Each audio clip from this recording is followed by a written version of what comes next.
Testing, testing.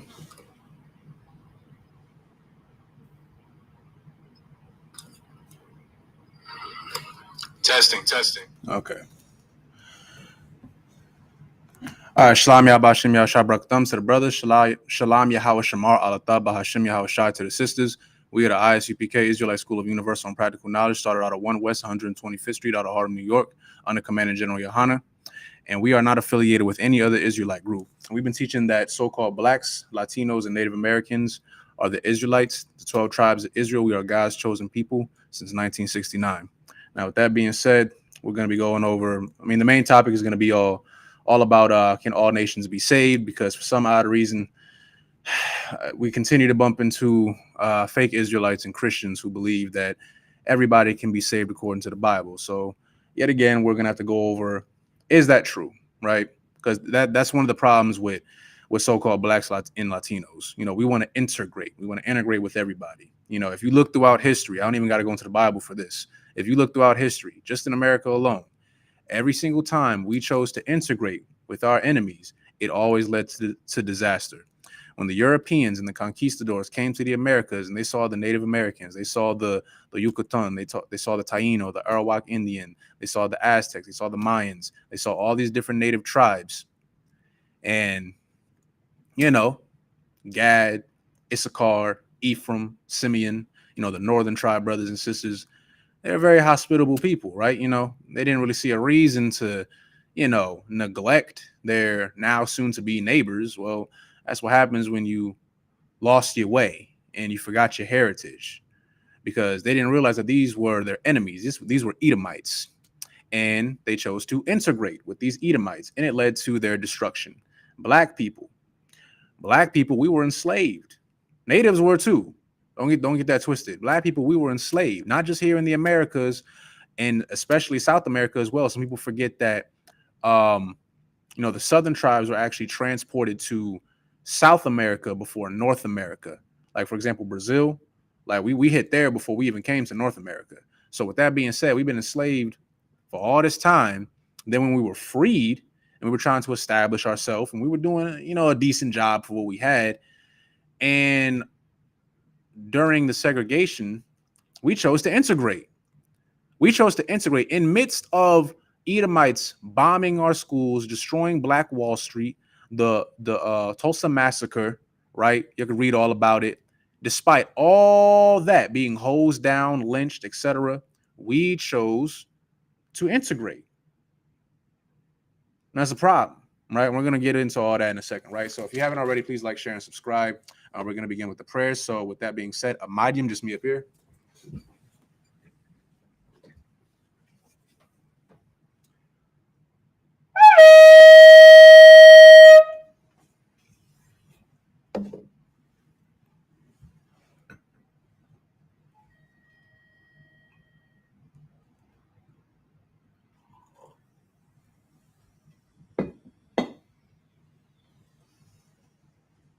La Yasharala, which means to Israel.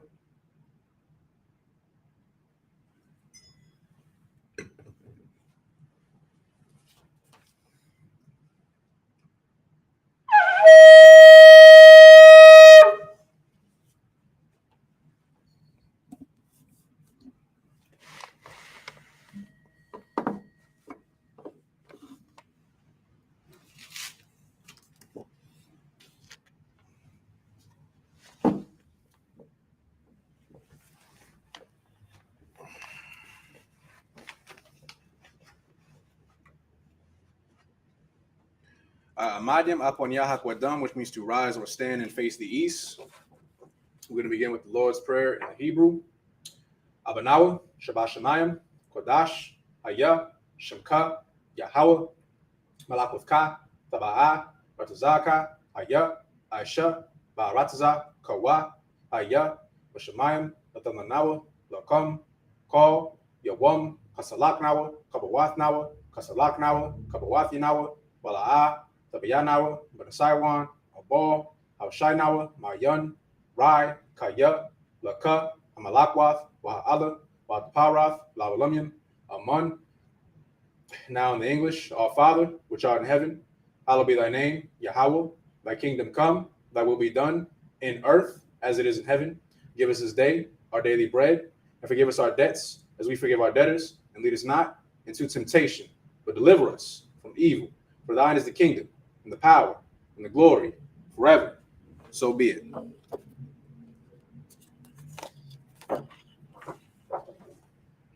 Akkad, which is the power in the Hebrew, Yahweh, Ba'ashem, Yahweh Shai, Babakasha, Latalanawa, Akkad, Akkad, Rapa'ah, Kal, Makala, Wakal, Madawa, Akkad, Latahar, Hamatazarayim, Akkad, Lahaquayim, Hamatim, Akkad, Al, Rakawath, Tama'ala, Mugarasham, Ba'asham, Yahweh Shai, for water, Aman. Now in the English, Yahweh, in the name of Yahweh Shai, please give us the power to heal all manner of sickness and all manner of disease, the power to cleanse the lepers, the power to raise the dead, the power against unclean spirits, to cast them out. In the name of Yahweh Shai, thank you. So be it. The blessings in the Hebrew, Barakatah Yahweh, Wa Yahweh Shai, Wa Me'aka'ala, Wa Alahayim, Wa Dizab Ya'ah, Alawap Yahana, Ha Alawapim, Ha Saranyim, Hakwatazayoyim, Hakayayoyim, Waha Akwathiim, Yahweh, Ba'ashem, Yahweh Shai, for water, Aman.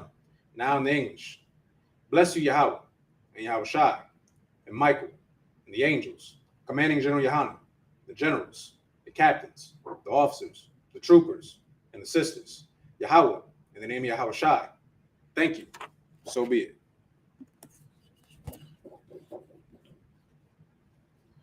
Psalms 121 in the Hebrew, Asha'ah, Ayunya, All, Haharim, Ma'ayan, Yaba'ah, Izoria, Ma'aim, Yahweh, Aisha, Shemayim, Wa'arataza, Ayatan, Numawat, Wagolka, All, Yanawam, Shamarka, Ana, La'ah, Yanawam, Wala'ah, Yeshun, Shawamar, Asharala, Yahweh, Salakia, Shamarka, Yahweh, Tazalka, Al-Yad, Yanyamka, Yawamum, Hashemash, La'ah, Yakaka, Wayarak, Balayallah, Yahweh, Yashamarka, Makal, Rai, Yashamar, Athnapashka, Yahweh, Yashamar, Tazafka, Ubuafka, Maita, Wa'ai, Awalam. Now in the English, I will lift up my eyes into the hills. From whence cometh my help? My help cometh from the Lord, which made heaven and earth. He will not suffer thy foot to be moved. He that keepeth thee will not slumber. Behold, he that keepeth Israel shall neither slumber nor sleep. The Lord is thy keeper. The Lord is thy shade upon thy right hand. The sun shall not smite thee by day, nor the moon by night. The Lord shall preserve thee from all evil. He shall preserve thy soul. The Lord shall preserve thy going out and thy coming in, from this time forth and even forevermore.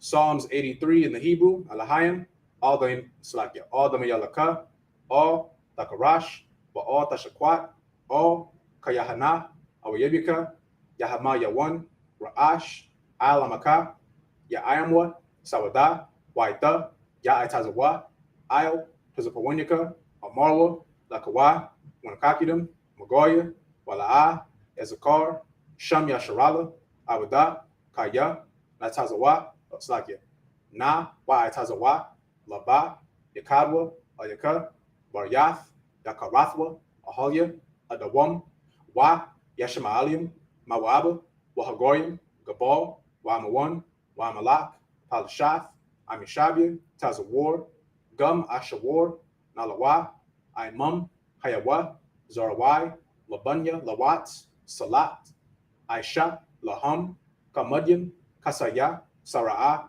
Kayebian, Manakor, Koyashwan, Ashamarwa, Bayan, Dara, Hayawa, Daman, La Dama, Shayatamwa, Nada, Yamawa, Kairab, Kazaaba, Kazabak, Kadizalmanai, Kal, Nasayakamwa, Ashar, Amarwa, Nayarasha, Lanawa, Ath, Naawath, Alahayim, Alahaya, Shayatamwa, Kagagala, Kakwash, Lapanya, Raka'a, Ka'ash, Tabaira, Yaira,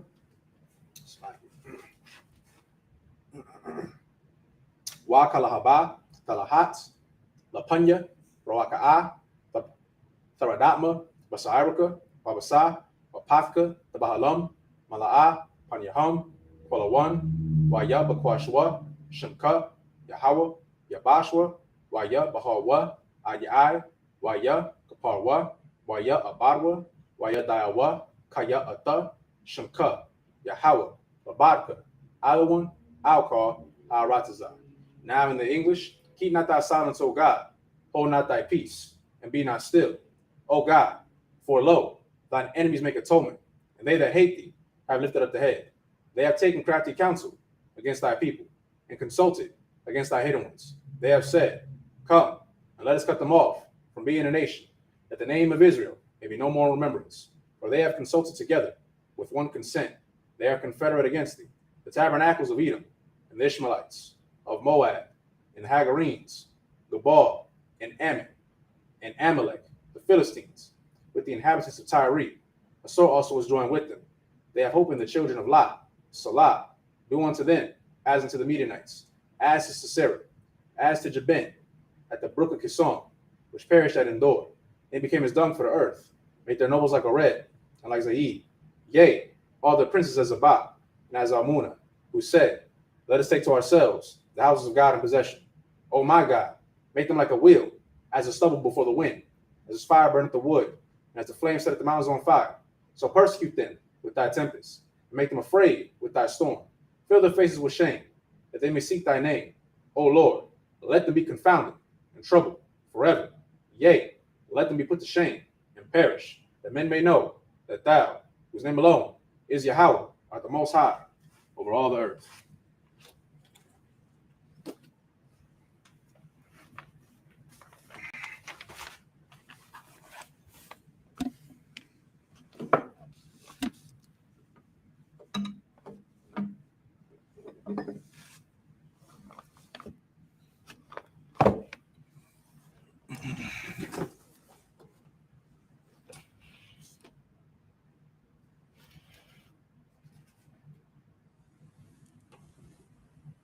All right. So now let's see. We're going to start in the book of Isaiah, chapter 45. We're going to start. We're going to start Isaiah 45. We're going to start at verse 15. All right, so this is verse 15 in the Hebrew. Aban, atha'a, atha, all, mata, thara, tha'ar, alaya,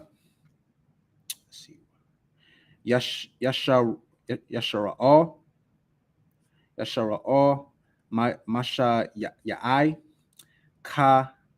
kayasha'a, yagum, yagum, nabala maya,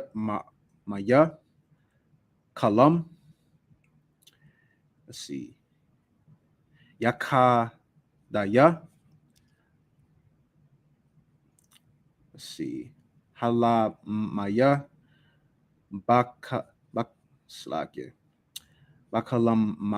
bakalama'a,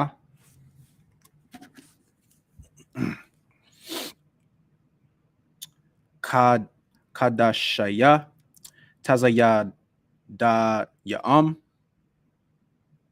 yashad, yasharal, yasharal,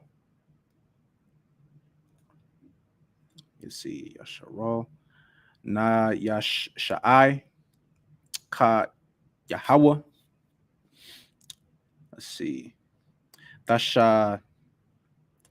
Tashan Naith, Aya la Ma'am, La'a, Thabashaya, Yala'a, Thakalamya. Id, Ayalamya, Id Pa Kaya, Ba'a, Amar Yahweh, Kaya Ra'a, Hashamad Ya'am, Hara'a. Kala Salakia. Ha'ala ya ya it's like ya taza'ad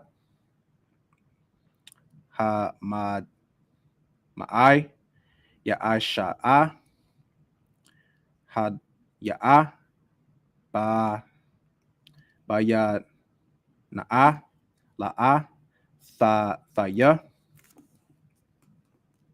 Let's see. Mada'a lasha ba'af yataza ra'a anya yahawa ya'a it's like ya'an I ayar la'a mata tha'a ya like let's see. Dakar rathya. Let's see. Kama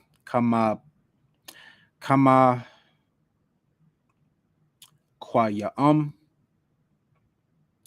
arai. Let's see. Kashan la'a amadafya laza. Let's see. Laza ra'i ya'ai kwab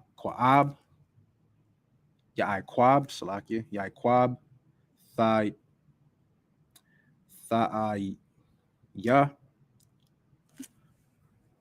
bakwasha bakwash yanya anya yahawa da ma'an taza da tazadak maga ya'ad. Let me see. Mayashan Salaki.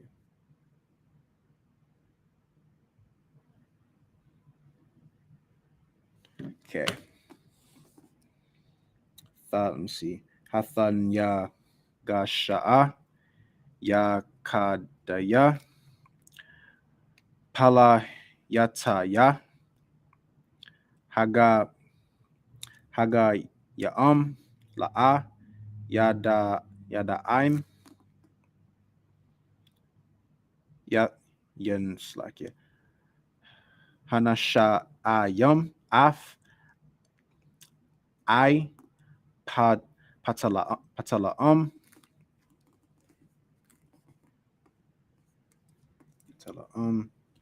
yamatha ga no pala af. That's like all la'a yanasha ya'ai. Let's see. Haga ya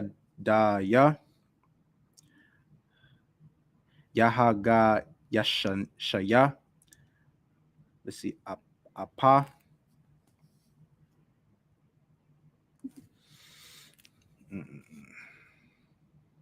ya'ai taza ya yaka daya. Let's see. Maya hashama ya'ai za'af makwa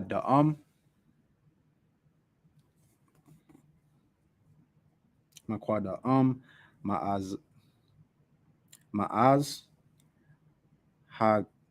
haga ya da'a. Let's see. Hala'a anya yahawa.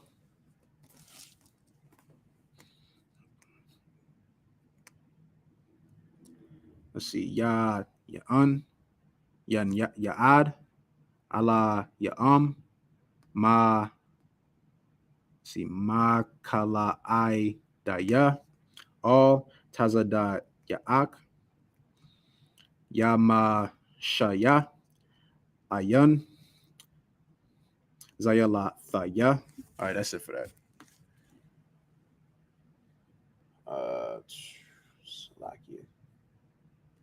Okay. All right, so that's it for that. So we're going to start with the book of Isaiah, chapter 45, and we're going to start with verse 15. And it says, "Verily thou art a God that hiddest thyself, O God of Israel, the Savior. They shall be ashamed and also confounded, all of them. They shall go to confusion together that are makers of idols." So this is, of course, talking about the Most High. And of course, as you see many times throughout the Bible, it references him as the God of Israel, not of everybody. For those of y'all who don't know, that Jacob, who was one of Slakia, one of the sons of Isaac, he is the man who is the progenitor of the Israelites. His name was later changed to Israel. He did have a brother named Esau. There's other nations that also come from Abraham, but it says the God of Israel, not of everybody. But we're going to continue. "But Israel shall be saved," not everybody, but Israel. "But Israel shall be saved in the Lord with an everlasting salvation. Ye shall not be ashamed nor confounded, world without end." So again, this is not talking about everybody. This is talking about Israel, right? A lot of Christians love to misconstrue everything and make it seem like everybody can be saved. Salvation is for everybody. And they go to certain scriptures to try to misconstrue them. I'll get to those in a few, right? But we're just going to go over that again, that salvation is for the Israelites, not for all nations. Now it says in verse 18, "For thus saith the Lord, the created that created the heavens, God himself that formed the earth and made it. He hath established it. He created it not in vain. He formed it to be inhabited. I am the Lord, and there is none else." This is also referencing saying how the Most High is the Most High. There are no other gods. Okay, there is no. The Japanese got like a million gods. Chinese got a whole bunch of gods. The Africans got a whole bunch of gods. Everybody got all these different gods and spirits that they worship who are just make believe, right? They don't exist. Okay. The Lord said, I'm paraphrasing, "There shall be no other gods before me." He meant that, because all them other fake gods that you worshiping, it's fake, right? And when you celebrate these holidays, by the way, you might not understand it, but you're worshiping gods. When you celebrate Christmas, you're worshiping a false god. When you put it's almost like a ritual, right?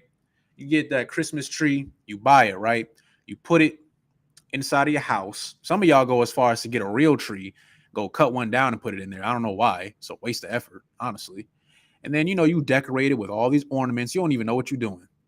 And then you set everything up all nice. You get all the lights for your house, cranking up your electric bill for no damn reason, knowing damn well you can't afford it. Let's be real right now. But you don't care. It's Christmas. It's for everybody, right?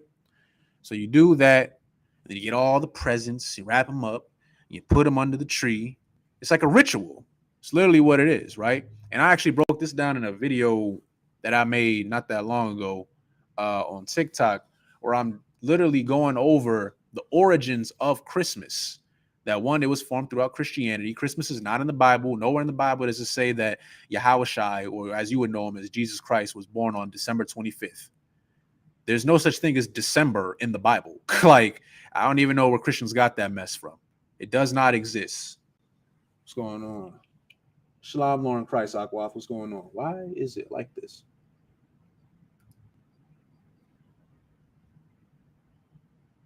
Let me see. That's so weird. But anyway, none of that stuff, like all of that stuff is through Celtic and Norse mythology, by the way. Like even like Saint Nick, they modeled him after Odin. I know y'all like Marvel movies. I'm a Marvel head myself. Odin, that's Norse mythology. Ain't got nothing to do with black people. Ain't got nothing to do with Native Americans. That is white culture. Like I know, okay, a lot of black people, a lot of Latinos, right? I be on the internet and I see we always complain about the same thing. Everybody's always trying to steal our culture, which is true. Everybody tries to steal our culture, right? Priest and Officer at the Wagga Bar went over this about Akon. Akon was over here gloating, talking about how, that African Americans are inferior to Africans, that their culture is better. Meanwhile, Akon, from what I remember as a child, This man was all up in African American culture, all up in black culture. Him and DJ Khaled making all these songs. Who was it? Rick Ross, Lil Wayne, Drake, Birdman. This is like when like Young Money was on the rise and stuff. Before it was Cash Money, but you get my point, right? And everywhere you see, it was Akon singing all the hooks. He was all up in there messing around with our women, so-called African American women, right? But then goes back to his country because he knows who he is. He's really a Hamite. He knows that. We may look similar. You know, we might have inhabited the same continent at some point, but he knows that we're different. You know, you're not us. Because think about it, they don't disrespect anybody else like that. Africans, look, there's many different types of Africans. You know, you got your Ethiopians, you got the Ugandans, you got the Nigerians, you got the Kenyans. You know, there's all different types of Africans. And they might have their little beef with each other here and there too, little tribal wars or whatever. But at some point, they understand that they are African. They understand that. And multiple times they show their disdain for black people, especially black people in America. I'd be seeing some of them talking some smack about Benjamites too, Jamaicans and stuff like that, you know, making it seem like they're so much more superior to us. And I'm sitting there, you know, when I was younger, I used to think, well, I thought we was all African. Why we hate each other so much? And really that hate comes from them. All right. They won't tell you that their ancestors sold our ancestors into slavery. It wasn't just white people, right? But I digress. My whole point being is everybody wants to be like us. They hate us, but they like what we do.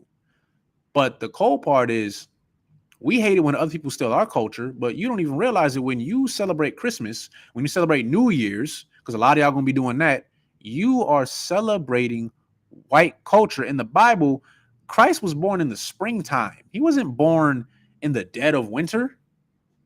Like y'all celebrate, yeah, even New Year's now is an anomaly because how is it the new year in the winter?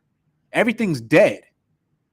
Like the leaves fell off the trees, all the animals are hibernating. We in the coldest season. How is this the new year? The new year is when it's spring. When it's spring, when the flowers start blooming, the trees, the leaves start growing back. You know, the animals, they start coming back out. When the earth is, in a sense, think of it as being alive again. That is really not New Year's, but that would be the new year in a sense, right? So when you celebrate these things, you are celebrating white culture, Celtic, European, Christian culture. That's what you're doing. All right. Now we're going to continue. Now it said, let's see.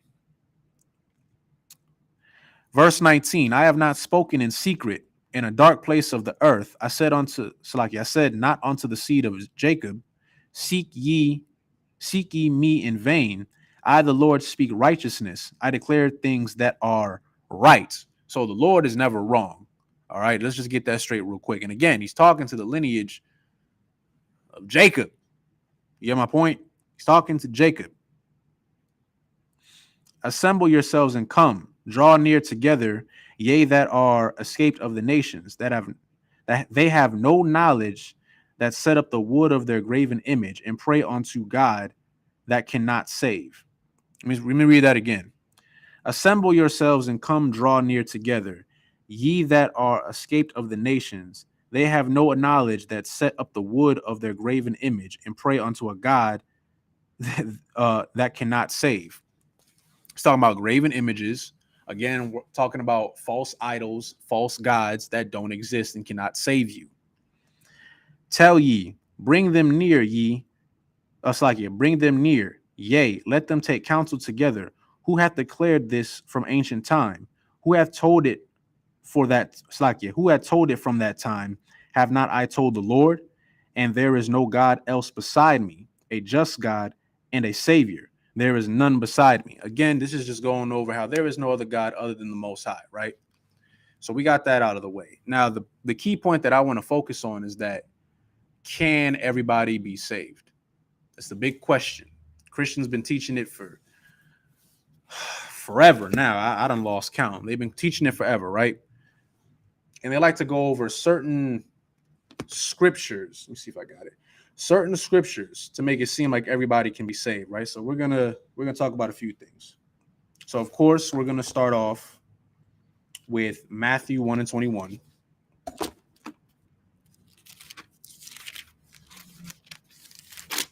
Let me see. Matthew. All right, so the book of Matthew, chapter 1, verse 21. Actually, before we get to Matthew 1 and 21, let's go to Matthew 1 and 1. The book of the generation of Jesus Christ, or Yahushua Mashiach, as you know him, the son of David, the son of Abraham. Abraham begat Isaac, and Isaac begat Jacob, and Jacob begat Judas and his brethren. So this is talking about the lineage of, King David's lineage, is the tribe of Judah, right? And as you continue, eventually you're going to get to Christ, right? So Christ comes from the lineage of Judah. Matthew 1 and 21. And she shall bring forth a son, and thou shalt come, and she shall bring forth a son, and thou shalt call his name Jesus, for he shall save his people from their sins. Now, a couple things, right? Two things you want to take from that. So it says he will save his people. His is a possessive term, right? It doesn't say he's going to save everybody. It says he's going to save his people. Well, we've already confirmed that he comes from the lineage of Judah. So that would make him a Judite, which makes him an Israelite. So his people would be fellow Israelites from the other 11 tribes. So he's come to save his people. But there's also something else I wanted to get into, right? Let me see.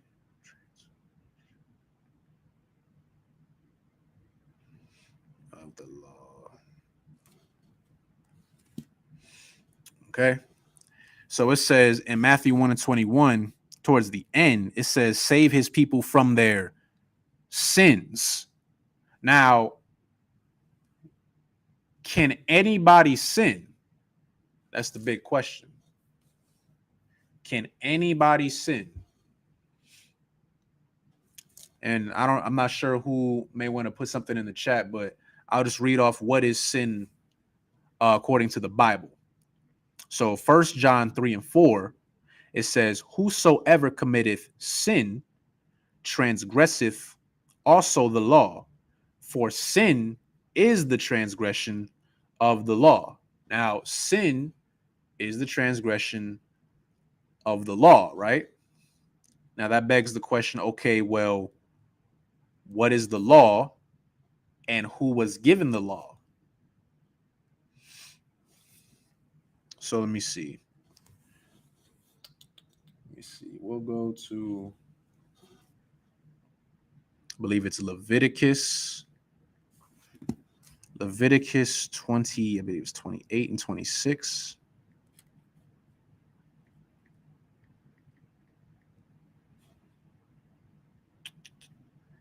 And a fury might be 26 and 28.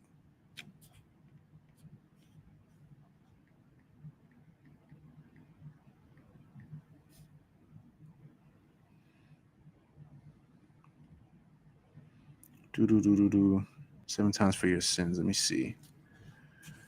Salakia, just one moment.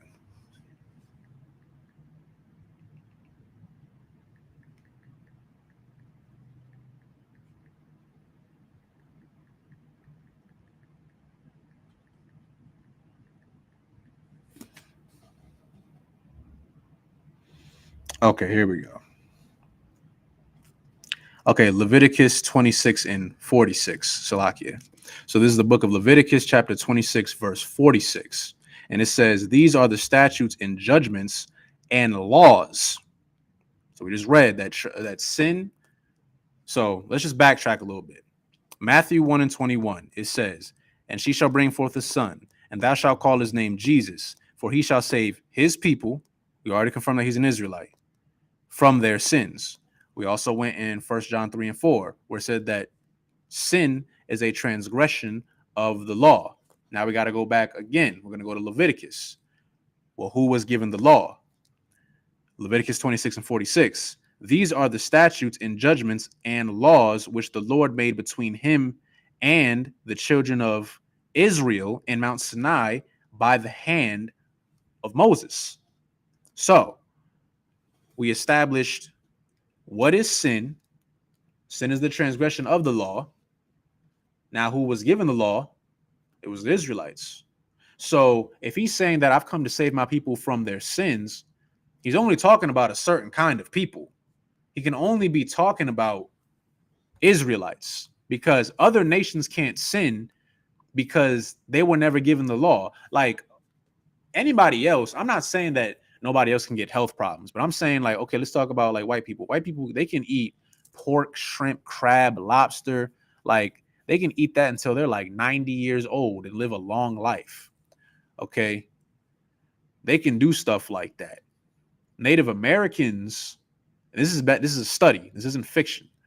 Native Americans, Black people, Latinos are actually at a higher risk of diabetes when ingesting things such as pork. You know, pork itself is a nasty animal. It's really a walking garbage disposal when you really look at a pig. Like for anybody who might be into like farming or anything, if you're farming, they always say it's good to have a pig.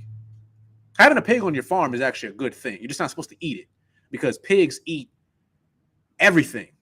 They eat all the scraps, everything. They'll keep you they'll keep your farm clean because they're gonna eat up everything. Y'all heard that term before. You are what you eat. Okay, well, if you're eating a pig, you're eating everything that it ate. And pigs, contrary to popular belief, pigs actually do have sweat glands. They just don't have a lot of them. So all that bacteria is stored in their body. And it's already been confirmed that no matter what temperature you cook pork at, it will always have a risk of not getting not getting rid of all of the parasites inside of the meat, right? You could char and brittle that thing. There's still a chance that there might be a parasite in there. All right. I seen somebody, it was a video, it was a woman. She bought like a slab of like pork chops or something. She didn't cook it or nothing. She just put it out and she poured like a Coca-Cola can on it. And you just saw all these little white parasites just coming out of it. And I'm sitting here and I'm like, ain't no way in hell you able to cook all that out. There's no way. So you're eating that. And those parasites, you don't know that they're there. But they'll live in your body sometimes for years. Don't believe me, you can go study it yourself. And then you wonder why you have, heart problems, why you have diabetes, why you might have high cholesterol, why the doctor's telling you, hey, you need to lay off the red meat. It's not the meat in general. It's really the pork that you've been eating for all these years, right? But that is one of the laws that we were given. You're not supposed to eat that type of stuff. But what do blacks and Latinos do? Well, we made a delicacy out of it. It wasn't really our choice. It was forced on all of us. So we ate it. We ate it for years. And we wonder why, we're supposed to be genetically superior. And then we get about 40 and we feel like we're 65 because our body is failing us. Because we've been harming it throughout all this time. So Christ said that he's come to save his people from their sins. Well, there's only one kind of people in the Bible that can sin, and that's Israelites. But we'll continue, right?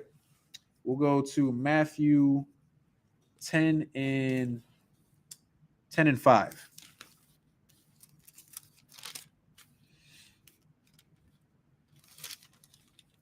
So this is the book of Matthew. Man.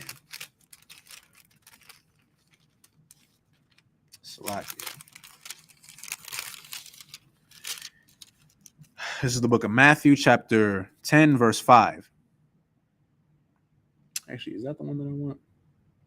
These 12 Jesus sent forth and commanded them, saying, go not into the ways of the Gentiles, and into any city of the Samaritans enter ye not. Now, this is where a lot of Christians get confused, right? They always want to bring up, but what about the Gentiles? What about the Gentiles? The Bible speaks of the Gentiles. We've broken this down many times. You can go into the blue letter Bible. You can go to the Hebrew, right? Gentiles can mean one of two things. It can mean somebody who's a non-Israelite. It's usually what it means, right? A heathen, in a sense. It's like just a fancy way of saying a heathen. But a Gentile can also be a Hellenized Israelite because you're Hellenized. Now, for those of y'all who don't know what Hellenized mean, To put it in a simpler term, means like you're stripped of your culture. Like, perfect example. Until you came into the school, you were Hellenized. You were Hellenized. Because what language do I speak? I speak English. Of course, we study the Hebrew as well. A lot of our northern tribe brothers and sisters, they speak English and they speak Spanish, or they might just speak Spanish. It's a European language, right? I just went over how we celebrate Christmas and New Year's and Thanksgiving and all, birthdays and stuff, all of which are European holidays.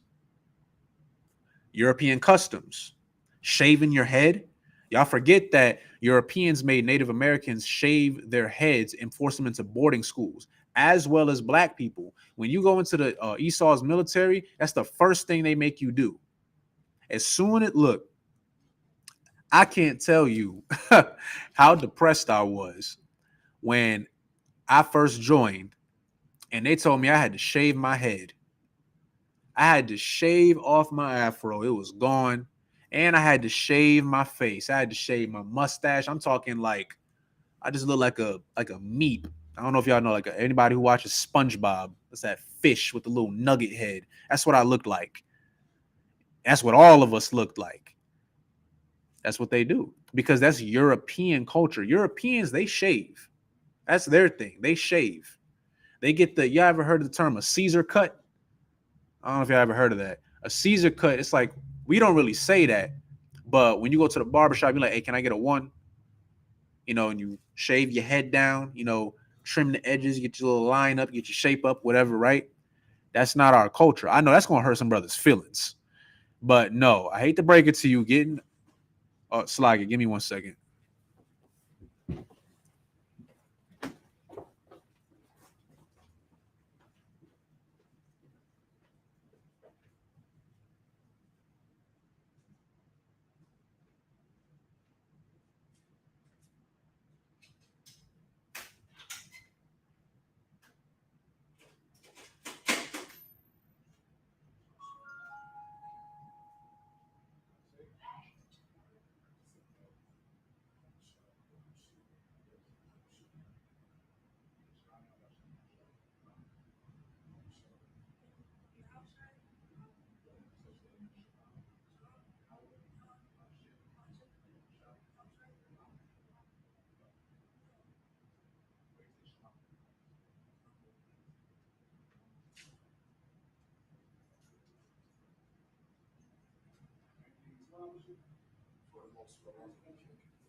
Okay, Slocky.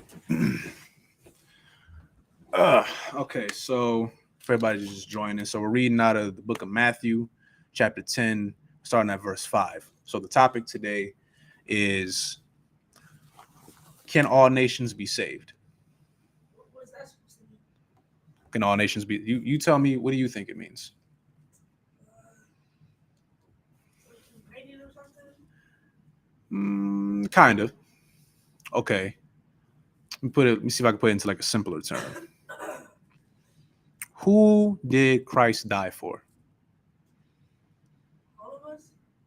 When you say all of us, what do you mean? Israelites? Yeah, he did. He died for the Israelites. Now, did he die for anybody else? I don't think so. You don't think so? You gotta be sure though, because people are gonna try to challenge you on this. There's a lot of Christians out there that try to challenge you. So I'll do a brief little recap. So we'll go back to Matthew 1:21 real quick, just to get you caught up on everything. So in Matthew 1:21, it says, "And she shall bring forth a son, thou shalt call his name Jesus or Yahushai, right? Now you go to Matthew 1:1, we know that Yahushai comes from the tribe of what? Israel? Yeah, he's an Israelite, but which tribe though? Just guess. Uh, First one that comes to mind. Judah? There you go, Judah. It actually say it like right in the beginning. He comes from the lineage of Judah. So he's an Israelite, right? Okay. So now it says, she shall bring forth a son, and thou shalt call his name Jesus, and he shall save his people from their sins. Now there's two things to take away from that. So it says he shall save his people. We just clarify he's an Israelite, right? Uh-huh. So when he says his people, who do you think he's talking about? The Israelites? He's talking about the Israelites. Because why? Because that's his people. There you go. Like that, I guess, like natural. There you go. His people. Like when black people talk, we be like, you know, we talk about the black community and we refer to ourselves as, oh, that's my people, right? Same thing with Native Americans, Latinos. Oh, that's my people. That's my people. You ever heard that term? Hey, go get your people. See, it's just like that, right? It's your people. It's a possessive term. Now it also says save his people from their sins. So what's a sin? I actually don't know. You don't know? No sweat. See, I'm glad I'm doing a brief little recap. Shalom, Lord in Christ, Aquath. What's going on? All right, so we're gonna go to 1 John 3 and 4. I'm gonna go get that for you real quick.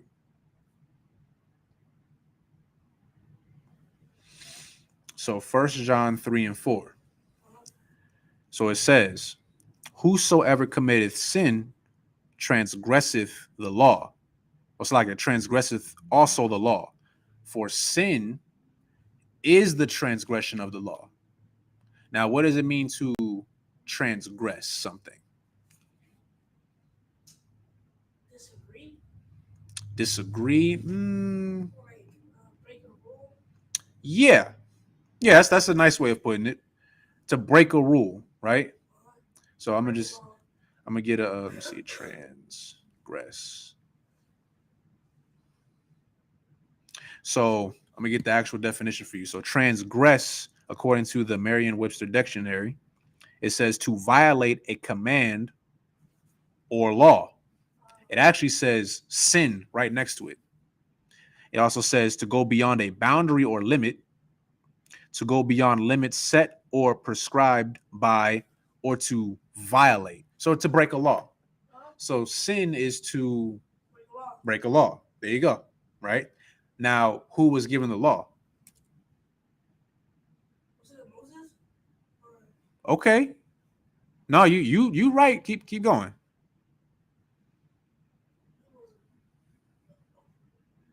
It was Moses, right? Who like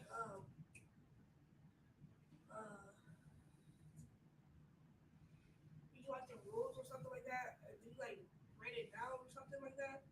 So here's what I'm gonna have you. This is what I'm gonna have you do. You got a Bible with you? Okay, I'm gonna have you start bringing. Whenever you get a chance, start bringing the Bible with you, because I'm gonna have you look some of this stuff up, right? Okay. So I'm gonna read it for you though. So when it says who was given the law, we're gonna go to Leviticus 26. This thing, Slovakia. 26 and 46.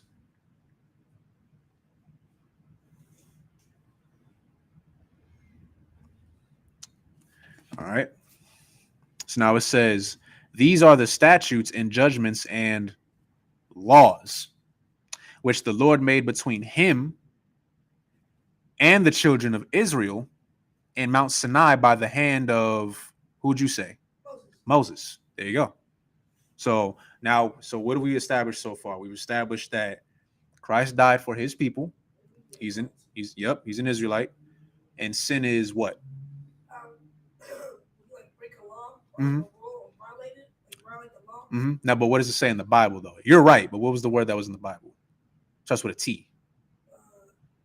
Transgress. There you go. Transgress. Oh, But transgress. Yes, but to transgress is to violate or break the law. So if he's saying save them from their sins, well, a sin is to break the law. Yeah. And who was given the law? Moses. Moses. Okay, but who did the Most High establish the covenant with? What's the covenant? A covenant. Render or partner? How could I say a covenant? Like the law, statutes, and commandments. We just read it. Who it was? Moses and who? Moses and Jesus? No, the children of who? Oh, the children of Israel. Children of Israel. There you go. So we just got all that out the way. So this can only mean that Christ only died for a certain people. But Christians, they'll tell you, Salakia, they'll tell you that Yeah, that died for all this. they all died of for us. everybody, right? Everybody.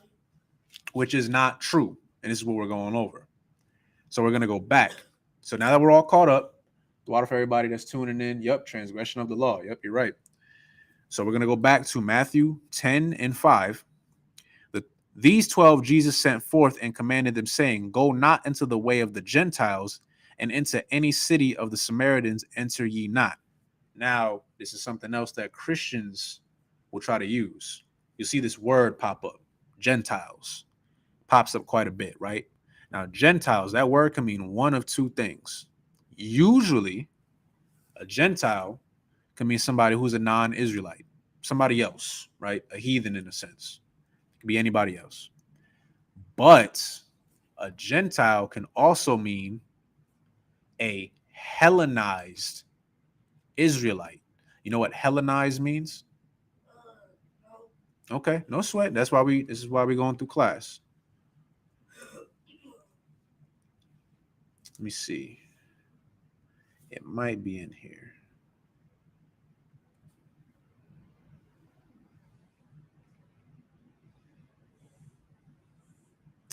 Okay, so the definition of Hellenize, to become Greek or Hellenistic, to make Greek or Hellenistic in form or culture. Now, let me ask you something. Where do we live? Like California or like United States? The United States. Now, what language do most of our people speak? English. Okay. Some speak Spanish. Some speak Spanish, right? Now, Spanish comes from Spain. there you go. Spanish comes from Spain. Is that our culture? Spanish or like no. It's not. Why? Well, you talk like the Spanish language itself. Just the languages that we speak, English and Spanish. Is that our language? Oh no. It's not. Why though? Because is it like because like the Americans can like voice like different countries and colonize it because most of the English from England, right, and not like United States of America because the United States would usually be the Native Americans, right?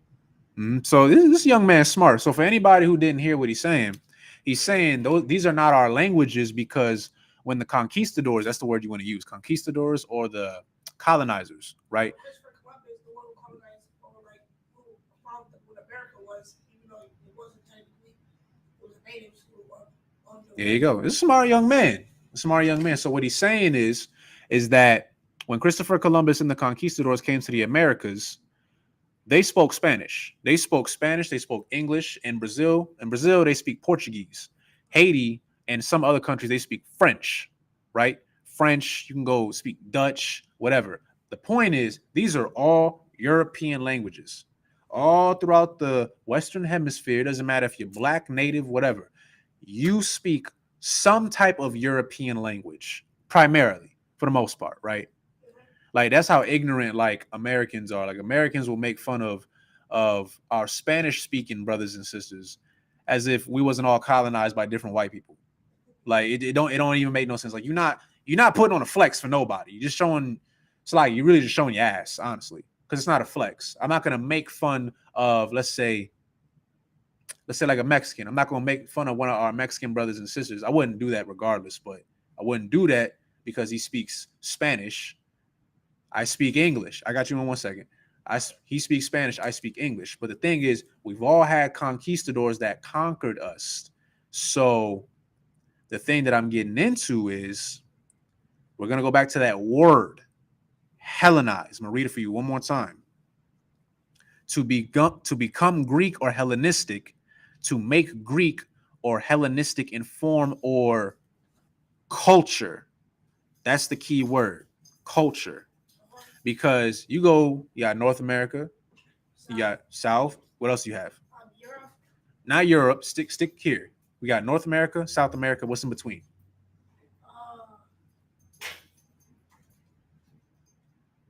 Canada.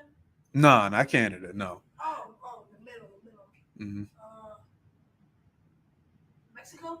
Mexico. Yes. Now, what would that be called? You got North, South, and then you got what's in the middle? Mexico, but it's called what? Central America. Central America. There you go. So these are all the Americas. You got North America, South America, Central America. We also have the Caribbean islands, right? And we all have our own culture in a sense, right? African Americans, we got our own culture. You know, Brazilians have their own culture, Puerto Ricans, Dominicans, Haitians. We all have our own culture. But where does all of that culture somewhat stem from? You brought it up earlier. Who came over here to the Americas? Christopher Columbus. And the land from the natives. there you go. So, and they would be what? Wait, the natives? Not the natives. Christopher Columbus. What is he? A colonizer. He's a colonizer. He's okay. Yes, he's a colonizer. What race is he? What was he? European. There you go. He was European. The Europeans, it don't matter if they French, Dutch, Spanish, Spain, Portuguese, European. So all of our culture, in a sense, all throughout the Americas and the Caribbean islands, I'm talking about all the tribes, Jamaica, Trinidad, the DR, Puerto Rico, Cuba, Brazil, Venezuela, Mexico, Guatemala, El Salvador. Up here, African Americans. We got Latino Americans. Hispanic is what they call them, which that in itself is an anomaly. My point being is all of our culture, regardless if we want to admit it or not, somewhat stems through the Hellenization of, not cultures, Europeans. We're Hellenized. That's why I wanted to go over that term, Hellenize. To make Greek or Hellenistic in form or, you just said it, culture. We are Hellenized. So going back to what I was stating previously, remember that word Gentile I spoke of? Gentile can mean one of two things. It can mean somebody who's not an Israelite, somebody who's just, that's them. But a Gentile is also a Hellenized Israelite because you're stripped of your culture. You're an Israelite by blood, but you done lost your way. We speak English, Spanish, Dutch, French. All right. We got black people in Germany.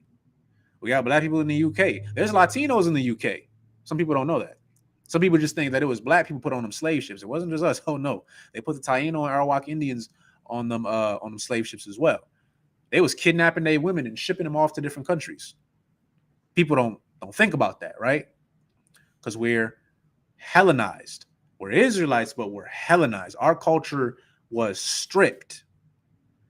Our Native American brothers and sisters, before the conquistadors came over, you got to remember the 10 tribes, the northern tribes, they came over to the Americas before the southern tribes. We was up in Africa. That's what we were. But they came over here and they lost their way too. They kept some of the customs of the Israelites, but they didn't keep all the laws, statutes, and commandments. And just like how the southern tribes, us, Judah, Levi, Benjamin, we got conquered, so did they. And now we're all here. We're all intermixed with each other. We look like this. We look like that. We use race and ethnicity to define everything because we think that we're all different. Like right here, we all look similar. I'm Judah. I'm assuming Judah. So Judah. So we're all Judites. Fake Israelites, they get caught up in color all the time. What they don't understand is that Israelites been mixing in with different nations for thousands of years. So we don't all look alike. Like when we go somewhere, people are like, oh, you're African. It's like, I'm not going to deny that I have African DNA. I won't deny that. But my spirit is different than a real African, a real Hamites. That's the key thing you need to pay attention to. We're not so caught up on looks. I had this conversation with somebody. We're not so caught up on looks. If you look at brothers and sisters in the school, we look different. Yeah, light skin, dark skin. Some have afros, some have straight hair. We have Judites. This is going to throw y'all off. We got Judites that look white. Now, they're not albino. Albino is somebody who is born like they would naturally have like my complexion. Let's say they got two black parents and they come out and they just have no melanin. They have like the red around their eyes, their hair is red. That's an albino. I'm talking about a brother who might have an Israelite father, but an Edomite mother. Now he comes out and he might look like his mama. He might have some blonde hair. You know, he might have blue eyes. But then you start looking at him and you're like, that's a nigga. You see that, right? And now we have Judites that they look a little white. And not just them, our Latino brothers and sisters, I mean, they can look like anybody. Because for anybody who doesn't know, Latino is an ethnic group of people, regardless of your race. Anybody could be a Latino. There's Latinos that look like me. Some people don't know that, right? My whole point being is that word Gentile that Christians love to jump to, Gentile. It can mean two things. So when they read the scriptures, they just think, well, that's just talking about everybody else. Because there's scriptures in the Bible, I believe was in Acts, in the book of Acts, it's talking about how Cornelius and Paul and how they're talking to the Gentiles. And they think, oh, you know, those are heathens. See, look, they can be saved too. Those were Hellenized Israelites. That's what that was. They're Grecian. They don't know that though. All right. But we're going to continue. It says, go into the way. This is verse 5, the book of Matthew chapter 10, verse 5, by the way.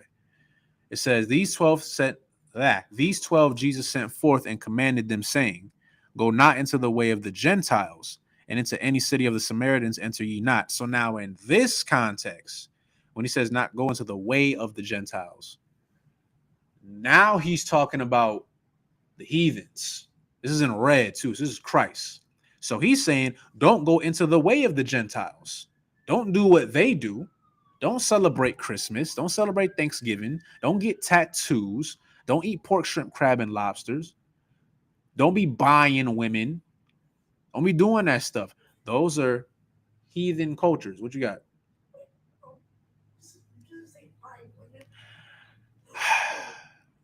That's a discussion. That's a discussion for when you get a little older. I'll let your dad talk to you about that one. Yeah, I'll let your dad talk to you about that. But yeah. But it's long story short, it's not our culture. Let's put it like that. Right?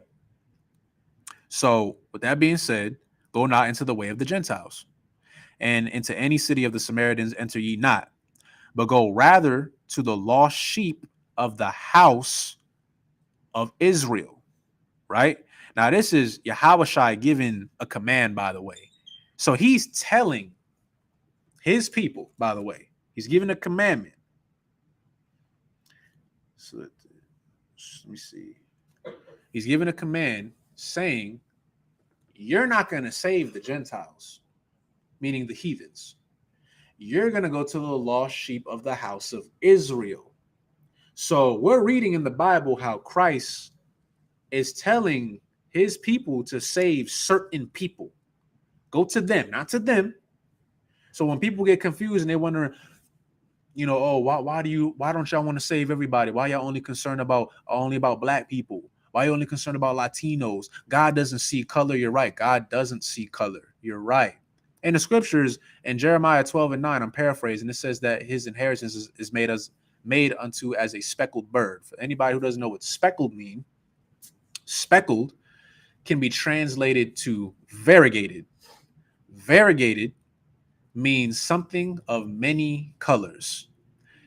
Israel can look like any shade. You got black Israelites. You got ruddy Israelites. David was ruddy. Solomon was ruddy. Ruddy is, make sure you raise your hand. You good. But to answer your question, ruddy, it's like a light brown. It's like a light brown. Like, you know how we say red bone or like a yellow bone? Somebody of a lighter skin tone. So, yeah, you're right. Not all Israelites are black. Not all Israelites are ruddy. There are some that are described as ruddy, some described as black, some dark, right? It said that Christ was dark. His skin was as onto fine brass, as burned in a furnace.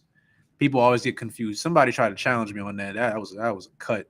But you know, to break it down for you, fine brass, for those of y'all who don't know, fine brass looks more actually kind of like this, to be honest.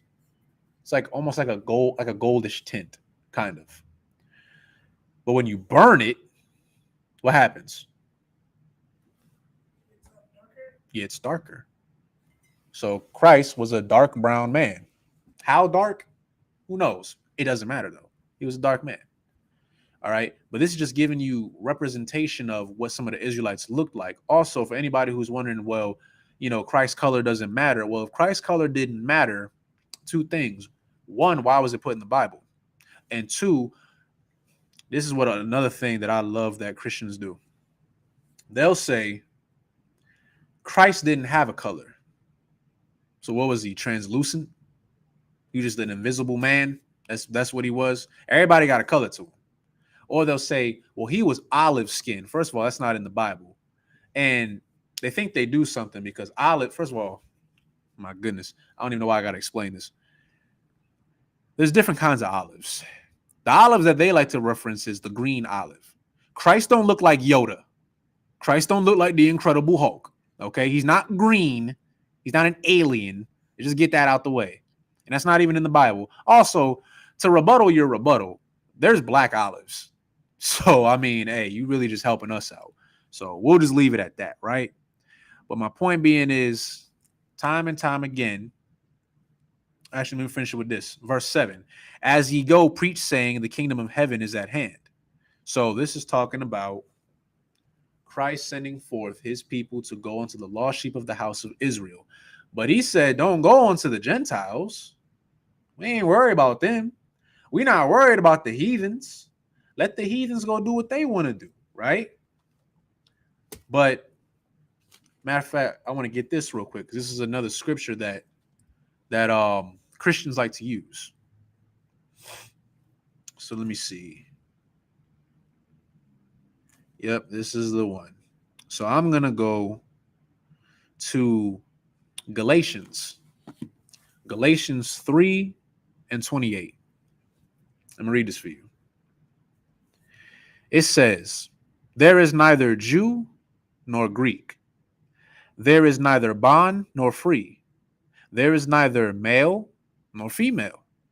For ye are all one in Christ Jesus. And if ye be Christ, then are ye Abraham's seed and heirs according to the promise. They love to use this scripture because they'll say, see, look, it says right there, neither Jew nor Greek. See, everybody can be saved. It says it right there. For ye are all one in Christ Jesus, right? Here's the problem with that, right? So it says neither Jew nor Greek. So in this context, I had to look this up myself. When it's talking about Greek, it's not talking about a white person. We just went over earlier. What was the word that we went over earlier? Starts with H. Hellenized, right? Now, a Hellenized can mean one of two things. Let's see if you remember. What's one thing it can mean? Hellenized cultures. So like a Hellenized Israelite. What's the other one?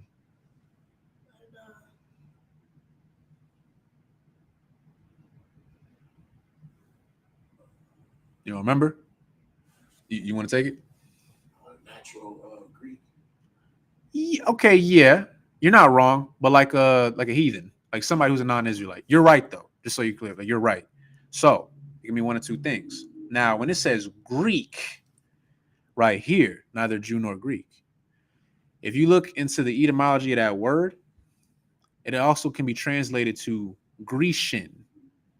which also it is Hellenized, somebody who is either an actual Greek, like a European, like a white person, or somebody who just lives in Greece. Like, for example, we live in America, right? Are we white? No. If I lived in China, I'd be Chinese by nationality. I'd be a Chinese citizen. But are we Asian? No, we're not Asian, right?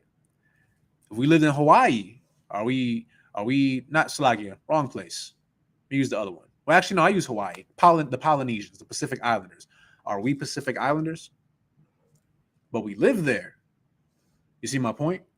This is where race, nationality, and ethnicity come into play. Because race is race, right? That goes off of like a phenotype, how you look, stuff like that. But then there's nationality. Nationality is where you live.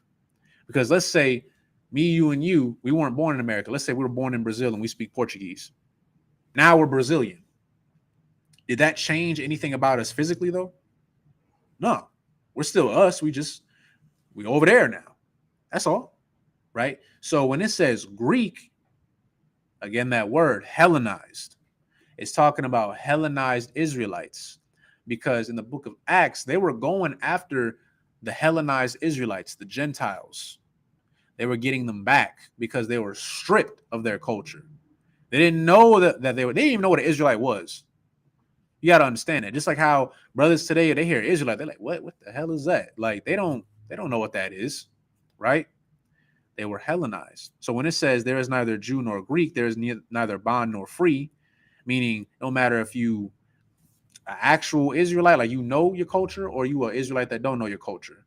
There is neither bond nor free, meaning doesn't matter if you a slave or if you're a free man. There is neither male nor female. Doesn't worry about your gender, because there's male Israelites, there's female Israelites. And then it says, for ye are all one in Christ Jesus. You're an Israelite. It doesn't matter where you are. You could be in China. You can be a Samoa. You could be in Fiji. You could be in Africa. You could be anywhere. We're talking about a bloodline. We're not talking about a location. If we take a brother and we throw him in China, does that mean that he's not an Israelite no more? No. He's still an Israelite. He's just a Chinese citizen. That's all it is, right? That's what that scripture is talking about. But because Christians don't understand the Bible and they love to save everybody else, they'll look at that and be like, well, it says Greek. So it's talking about white people. White people can be saved. They'll do that, right? Trust me, I bumped into it many times. And then going further, verse 29, and if ye be Christ, then are ye Abraham's seed and heirs according to the promise. Now, again, where it says according to the promise, this is alluding to what? The covenant. The promise that the Most High made unto Abraham. The covenant that was made between Moses. But that was made between the Israelites, right? People like to say, oh, well, a lot of people came from Abraham's seed. Yeah, you're right. Yeah, Esau came from Abraham. That's a fact. That would technically mean that, I know Jewish people love to say anti-Semitic. Esau is Semitic. Arabs are Semitic. The Chinese, they're Semitic. The Japanese, they're Semitic. Koreans are Semitic. But it says the God of Abraham, Isaac, and Jacob. That's the part that they keep trying to run away from, right? So even though we all come from Abraham, that's cool. And it's already been shown through Jewish sources that there are black Semitic people, by the way, that were enslaved in Egypt. Hint, hint, right? So with that being said, we need to understand that even though these other people may be Semitic, technically, if you really want to dive into it, we're related in a sense. Don't matter. Worry about your own people. What you got? So I don't know if you heard that term before. So Semitic, the Jewish community loves to say anti-Semitic. It's a word that they say when any type of hostility is shown towards the Jewish community. Semitic actually derives from the word Shemitic. And a Shemite is somebody who was a descendant of Shem, who was one of the three sons of Noah. Because Abraham comes from Shem. So me, you, and your father, We're Shemitic. We're Semitic now. That's how they say it now. We're Israelites. The Jewish community, technically, they are Semitic, but they're not Israelites. They say that to confuse you a lot. You're being anti-Semitic. Technically, they're not lying. But you know what else is also anti-Semitic? The Tulsa massacre. That was anti-Semitic. Making music about black people killing each other is anti-Semitic. Thanksgiving, celebrating the death of Native Americans, is anti-Semitic. The bombing of Hiroshima and Nagasaki, of Ammon, that's anti-Semitic. So why is it only anti-Semitic if we're talking about just the Jewish community? That's just one people. There's a whole bunch of Shemites. Arabs, they're Semitic. It even says that their language is Semitic. But they be going over there, blowing them up and stealing their resources. But then they say they don't they don't say that that's anti-Semitic. You get my point? It's confusion. That's how they get you. Because most people, they don't even know what that term Semitic means, which is why I'm glad you just asked that. Most people don't ask questions. They just hear something and be like, oh yeah, anti-Semitic. Yeah, right. They don't even know what that word means. That's why it's good to ask questions. That's why it's good to ask, like, well, Mom, why do we celebrate Thanksgiving? I had a whole conversation with my mother about it not that long ago, because now she's asking, why don't you do it? I told her why. She's like, you know what? I think you're right. I think we shouldn't be celebrating that. I'm like, yeah, because we never stop to think. That's the problem with our people. We don't stop to think, like, why do we do this, right? And then one of the things that we don't ever stop to think of is, who said, okay, how can I break this down? Black people have been hated on for centuries, really longer than that, but from what we know, centuries, right? And what is something that we are always told? We're always told, you should just love everybody. You should just forget. You know, it happened such a long time ago. They love to say those things. I got you in 1 second. They love to say these things, right? Who taught us this? Your slave masters. The conquistadors, Christopher Columbus. Christopher Columbus killed in the name of Christianity, just so y'all know, since y'all want to be Christians so damn bad. That's what happens, right? But here's the thing. It's so sad because I can't even say the name because I'll get flagged. But the Jewish community, they're free to hate you know who. You know, Hitler. They're free to hate him, which is fair. He did horrible things to them. So, of course, they have the right to hate him. The Japanese, they have the right to hate Americans because of what we've done to them and still continue to do. They be setting up bases over there in Japan, by the way. And the Marines and Navy, look, they have a lot of problems. Let's just put it like that, right? There's still certain areas where the Japanese don't allow Americans because we're just a hot mess, right? I got another one for you. 9/11. What do they always tell you? Never forget. Never forget 9/11. Now, don't get me wrong. There were certain people. There was probably brothers and sisters in that building that died, sadly, right? But not everybody was alive during 9/11. Matter of fact, what was it? 9/11 was what? 2001? 2001? Okay. Okay, and how old is he? 12. 12? He wasn't alive during 9/11. But them schools are going to tell him never forget. He wasn't alive for that. Why am I bringing that up? Because they'll say, well, you weren't alive for slavery, so you should forget it. It's like, okay, well, if I should forget slavery, then this young brother right here should forget about 9/11. That has nothing to do with him. Right? That's what they teach you. There are Jewish people who were never alive during, that whole thing going on with Hitler. Are you going to tell them never forget? I bet you won't.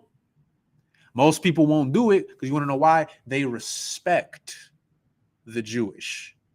It was such a horrible thing that happened to them. So you know what? We need to be sensitive about that topic. And they're very sensitive about it, by the way. I have said Hitler's name. I just said his name on TikTok before. Just his name. My video got flagged for hate speech. Just saying his name sometimes can be a trigger warning. And there's other times where I haven't gotten flagged, but then I got a warning symbol. Like it'll say like participating in these acts can lead to bodily harm or something like that. TikTok will do some weird stuff like that. And I'm like, all I did was say his name. But y'all love to talk about, all these presidents that own black slaves and tell us to forget about it. You see my point? That's the cruel reality of where we live right now.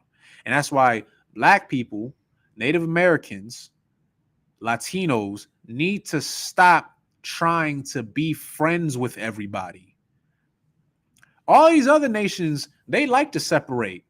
Nobody gets on the Japanese and be like, "Oh, you guys need to learn to open up more." Hell nah. The age like China, Japan, Korea, like those places, they have more of it's a word. It's called homogeneous. A homogeneous society. Homogeneous means, like, to break it down in a simple term, everybody looks like each other. Like they're just all Korean. Oh, go ahead. I was growing up, they said that Hitler got inspired by the unification of Japan. And that's what he wanted for his country. Because like you said, he went over there and he seen everyone was Japanese. Mm-hmm. And they, for the most part, spoke one language. That inspired him to go back and do what he did in Germany. There you go. I heard that too. See?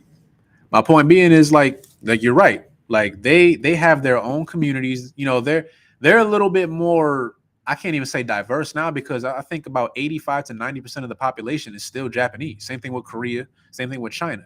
They're very homogeneous. Like, you gotta think, you ever see like Asian people, when they see us, they kind of like, they do that, especially in their own country. It's because a lot of them have never seen a black person, not in person. They've seen us on TV, but when they see like a foreigner, that's what they call everybody, a foreigner, they're like amazed, like they'll stare at you. Go ahead. There's a story about a black man that went over there. He was a samurai. They named him Yasuke.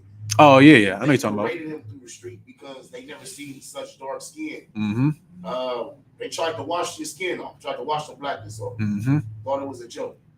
Yep, I know exactly who you're talking about. I read about him quite some time ago. Yep, it's I believe it's I think it's Yusuke or Yasuke, something like that. But yeah, he was I don't know if he was an Israelite or not. I can't confirm that, but yeah, he was a dark-skinned man who looked more like us. And yeah, they were so amazed, like what is that? And like you said, yeah, they tried to wash his skin because they thought it was dirt. And they were like, "Why is your skin so black?" And he's like, That's how I am. Like, that sometimes, even to this day, they're so used to being around their own people that when they see somebody else who's a foreigner to them, it either amazes them or they're like, "Oh, we don't want to be around them," right? They practice segregation. It's what they do, right? Are they wrong? I'll be honest with you. No, they're not wrong. They want to be around their people, their culture, and live in their society. So be it. Who am I to go over there and tell them, "No, y'all need to integrate"? We ain't gonna do that. But that's what they do to black people. That's what they do to Latinos. Even Latino in itself, Latino usually how it originated was to refer to the Native Americans. Like, there's more natives than you think there are. They just got reclassified as Latino. Now you also have black, not now, but you have black Latinos too. Or they call us Afro-Latino, right? Or Afro-Cuban, Afro-Puerto Rican, or Afro-Boricua. They have terms like that now, right? Because now, like, most Latinos, they're so intermixed now, like their DNA is all over the place. They have traces of, when I say African, I'm not saying like Hamite African, but you get my point. African, European, and Native. Some of them have Egyptian DNA, Arabic DNA. They're all over the place, right? So Latinos, it's kind of like, it's a little harder to navigate, like who's who. Like, some of them not Israel, some of them are, right? What you got? Egyptians are Africans. So why are they different from what the African DNA? No. Oh, Slagia. When I say African, so because we have African DNA, but we're Israelites. When I'm saying some of them have African DNA, I'm talking about like Israelite DNA. But some of them do have Hamite DNA too. Some of us have Hamite DNA. Like Israelites mixed in, we all mixed in. But our spirit is different from a real African, though. That's my point. But the problem is we want to integrate. We want to integrate. We want to integrate. God refers to us as a holy people. What does holy mean? Raise your hand. What you got?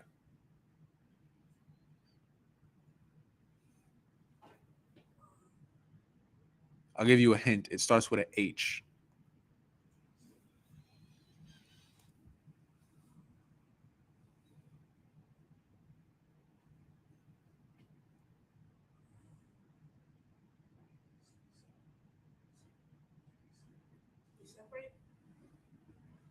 I said H just to try to throw you off. I thought you were going to say holy. But yes, it means to be separate. Or it can also mean sacred, right? So if the Most High refers to us as a holy people, which means separate, right? Where do you get integration out of that? It's in the name, holy people, separate people. There was a time where we were going to war with the Midianites. This is in the book of Ezra, chapter 9. And sadly, there were Israelite men who were taking Moabite and Midianite women and having sex with them, right? You want to know what the Lord did? The Lord cursed everybody. There was a plague on the whole congregation. And Moses and them, they was like, what is going on here? Like, why is all these bad things happening? And then they saw that it was some brother getting busy in a tent. You want to know what happened to him?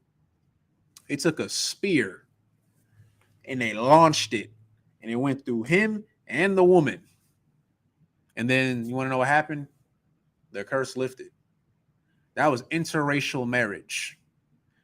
God doesn't like interracial marriage. So if everybody can be saved and we can all come together, why does the Most High hate interracial marriage? Brothers have died because of interracial marriage. Y'all know about Samson?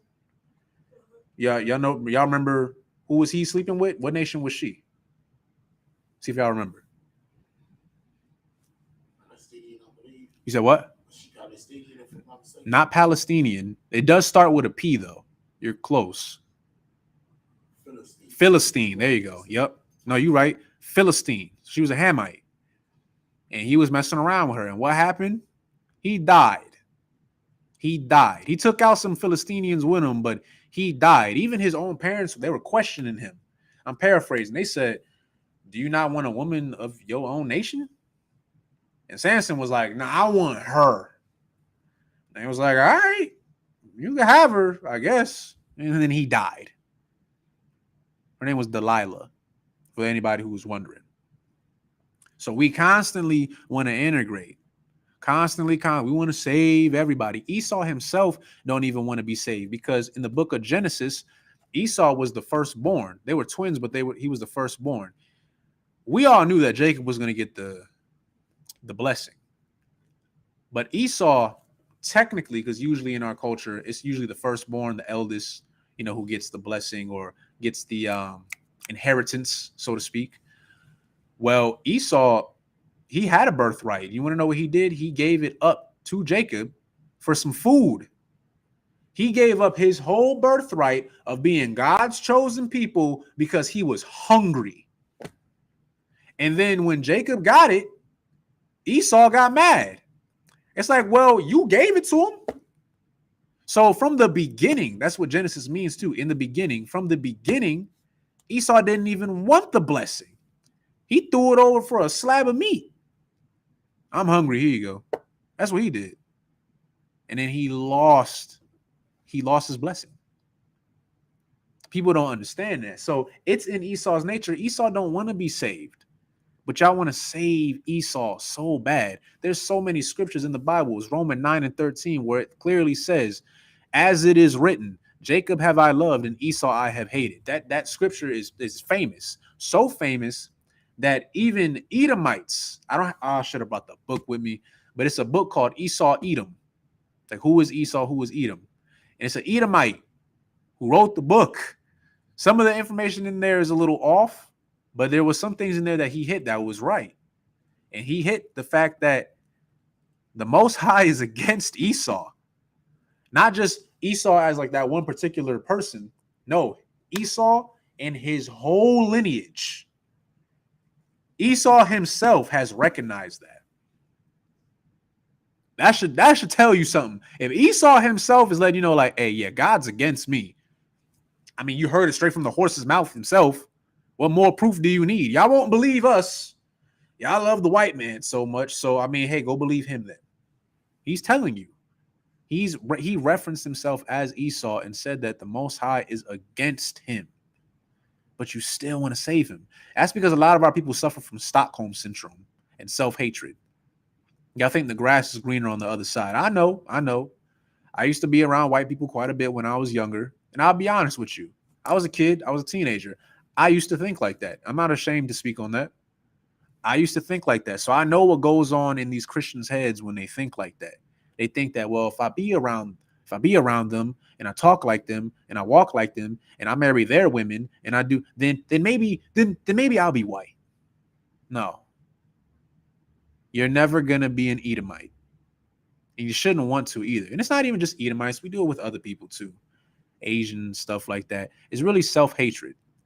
It's really what it is. That's why you see, I don't know if y'all pay attention, but you see a lot now, especially on the internet, a lot of our women, they get mad.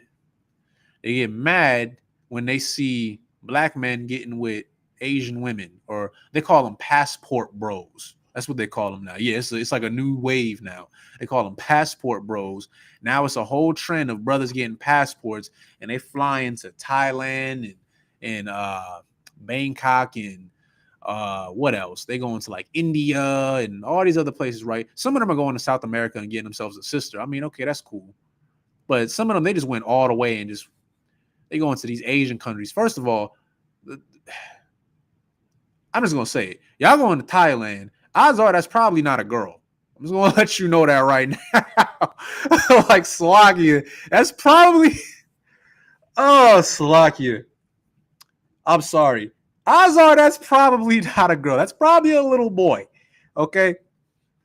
I'm just throwing that out there. You don't believe me, you can go find out yourself. All right. You're gonna be mad as hell when you find out that it's really a little boy.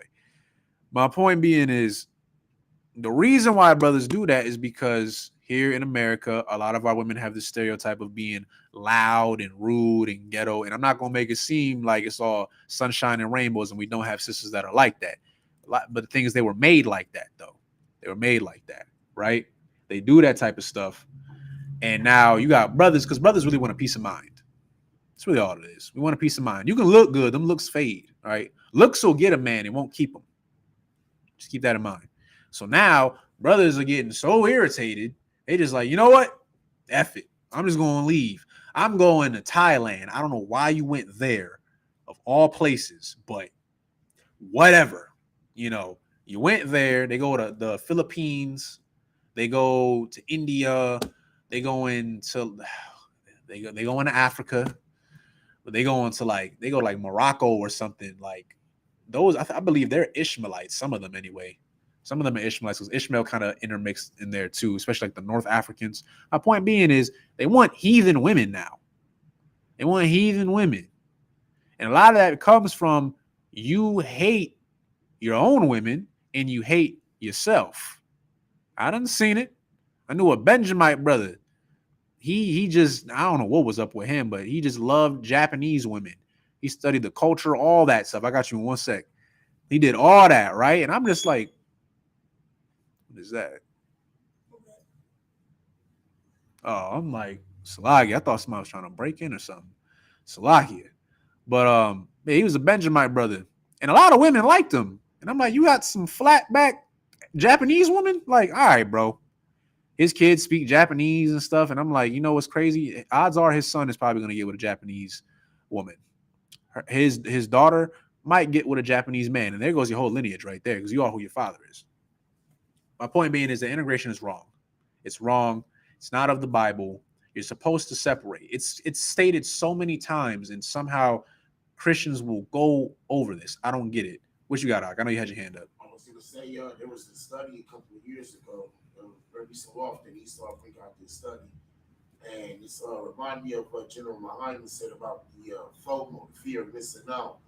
A lot of us do it because from that study, they asked, well, what's the most desirable race to be with on the planet? Mm. Of course, for males, it was a white male. For females, believe it or not, it was Asian women. So wait, so let me just make sure I'm tracking. So he said, so the study shows that for men, Huh. the most missed out race that they seek out is Asian White. women. No, they said that the most popular, desirable race to be with Uh huh. for males, For a male. for women, it's the white male. For males, it's Asian women. So for males, it's Asian women. Come on, sir. So I just want to make sure I'm tracking you right. So you're saying like for males, they seek out Asian women more. Come on, sir. Okay, and you're right. By the way, I'm glad you brought that up. But you want to know why they do that? Submissiveness ain't what they want to push. You said what? Because they say the Asian women are more submissive. There you go. No, that's really what it is. Because most of the times, Asian women have this stereotype that they're very submissive, and well, men want submissive women. It's natural. There's nothing wrong with it. They try to demonize that here in America, but like we don't want a combative woman. We fight everybody else. We don't want to come home and fight with our woman. We just don't want to, right? So now, what a lot of men do, a lot of men, like you said, not it's not even just black men. It's men in general. They go for Asian women because they're submissive, so to speak. I've seen some ghetto ass Asian women. I'm being honest. So don't think the grass is greener on the other side. I'm being real. All right. But this is what happens. This is what happens. Shalom, Lord Christ, Adawan. What's going on? But this is what happens when we want to be like everybody else. We got to get out of that Christian spirit of trying to save everybody. Leave white people alone. I know. Here's the thing, right? People love to say that we're a cult. You guys are a hate group, blah, blah, blah, blah, blah. They like to compare us to the KKK. I'm like, whoa, slow down there. The KKK kills people. Okay. I can give you a whole lesson of what the KKK done to black people for generations, right? In the name of Christianity, right? We don't kill people. We actually tell our people, don't kill people. We tell you, get off of drugs. We tell you to stop getting tattoos. This is another one. We tell brothers and sisters, if you have a problem with a brother or a sister, talk it out. Scripture say go to him and him alone. And if that brother don't hear you, I'm paraphrasing. If that brother don't hear you, okay, you get a second party in. You talk it out though. But what do most black people do? I hate to say it. Go ahead. It's sad, but it's the truth. That's what we rap about. You listen to like Salaki. I like drill music. Some people forget I'm from the East Coast. I like drill music and stuff, just rap in general. But a lot of times, like, I'll be honest with you, there'd be moments I'll be like, I'm tired of listening to this mess. Because it's always about killing this, killing that. I'm going to shoot this. That. It's like, bro, come on, man. Like, you can't rap about nothing else, but that's what's pushing our communities, though. Because y'all forget that the Jewish, they're the ones that run these industries. So they push that sells. It was I forgot his name. He was a rapper. But he said something that stuck with me. He said, when it comes to the music industry, trauma sells. I was like, damn, that's crazy for y'all. Like, if y'all don't understand what that means, it means like negative things, killing, violence, dare I say it, abuse, all that, drugs, all that, whoredom, being a stripper cool now. Look at Meg the Stallion. Like, you can't even watch it's like soft core pornography at this point. But trauma sells, right? That's the whole point. Go ahead. It's contagious too. I remember, I grew up in the '90s, and I remember they said that, a lot of us got angry when they said the music is making us do things. I fell victim to it when I heard Master P Ghetto though. I wanted to do nothing more but be a drug lord. It's facts. I get it. Music is very influential. People forget that. Like, bro, like growing up, I'll share something with y'all. Growing up for me, interracial marriage was pushed heavy. Like where I grew up. Like, you saw more Black and Latino brothers We had like a lot of, I'll say we had a lot of Judah and Ephraim more than anybody else. We had like some Manasseh, some Cubans and stuff like that, but it was mostly black Puerto Rican, mostly. And all these brothers had a white girl. And I'm looking like I had to grow up a little bit. I look back and I'm like, we had all them beautiful sisters, but you got with her. But like you got this beautiful Puerto Rican woman right here. You got this beautiful black woman right here. We had Jamaican, Haitian. I mean, take your pick. Like, we had all that, but brothers always went for the white girls. But a lot of that had to do with the music. At that time frame, it was like rappers were rapping about foreign women. It was highly sought after to get the white girl, get the Asian girl, like you just said. So we listened to that and we looked at it as some type of badge of honor. Like, oh, I'm gonna give me a white girl. I'm gonna give me a snow bunny. I'm gonna give me a pink toe, right? I'm gonna get a little ling ling. I'm gonna do that, and then you just walking around like you the toughest dude on the block or whatever. And then odds are she cheats on you anyway. So and then you're not even with her no more. So it's like, what did you do it for? You did it for clout. That's really what it is. It's all about clout. But my whole point is, this is what happens when you integrate, because who runs these music industries now? It's Jewish people. You don't see them. You just see black people. You see not just black people, Salakia, and Latinos as well.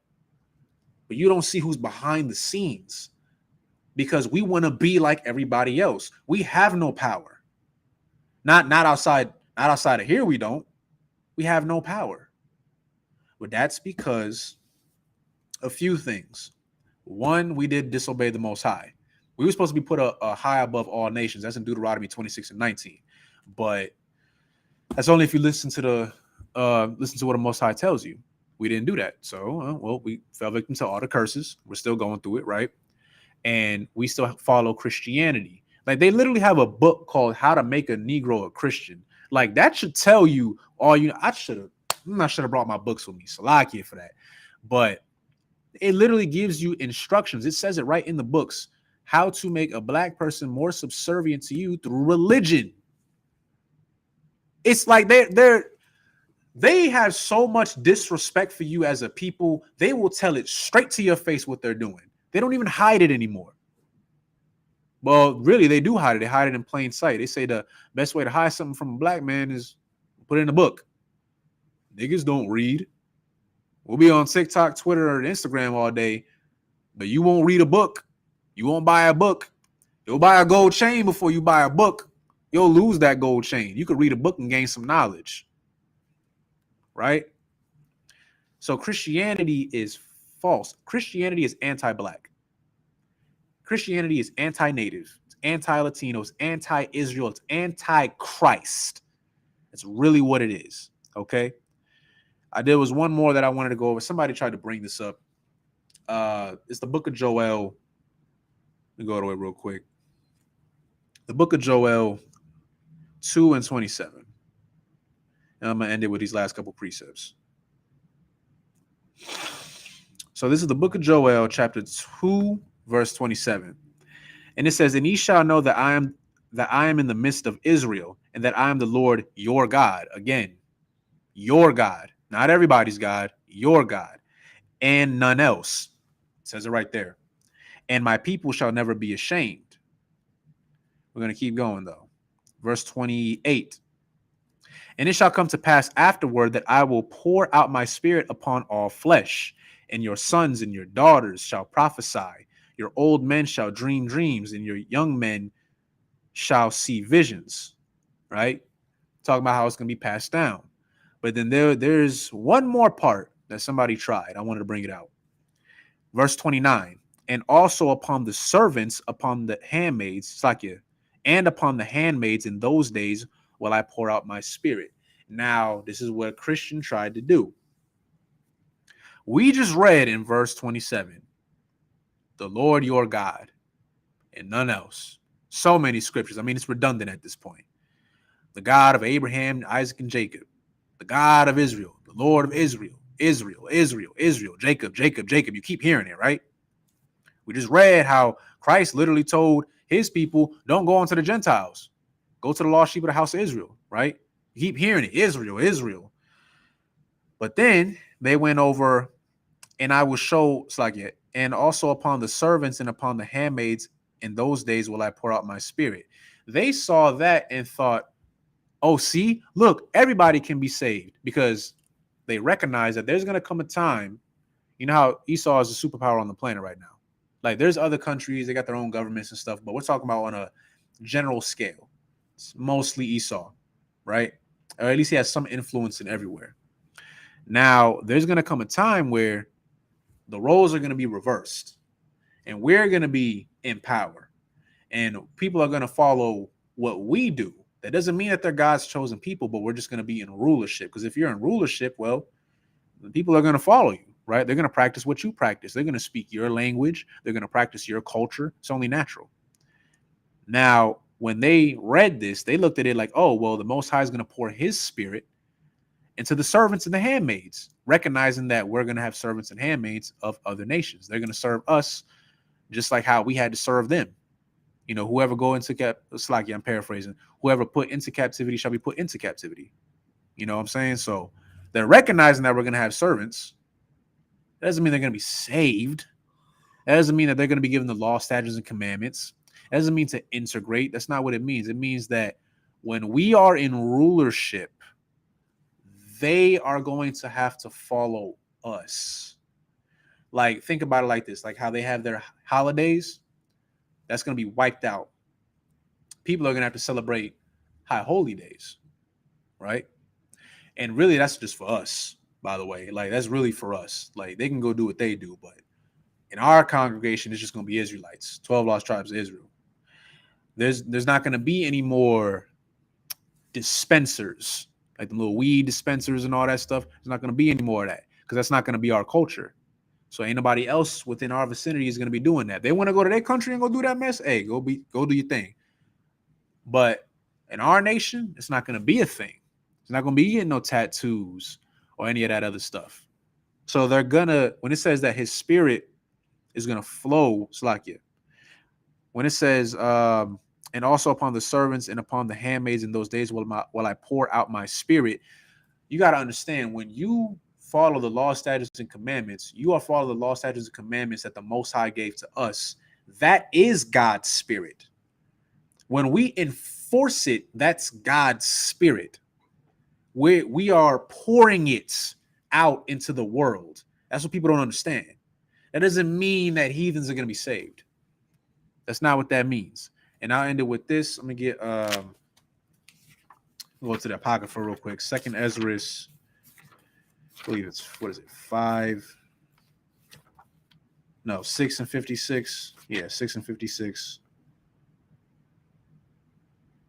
Okay, second Ezra 6 and 56. Actually, I'll start at 55.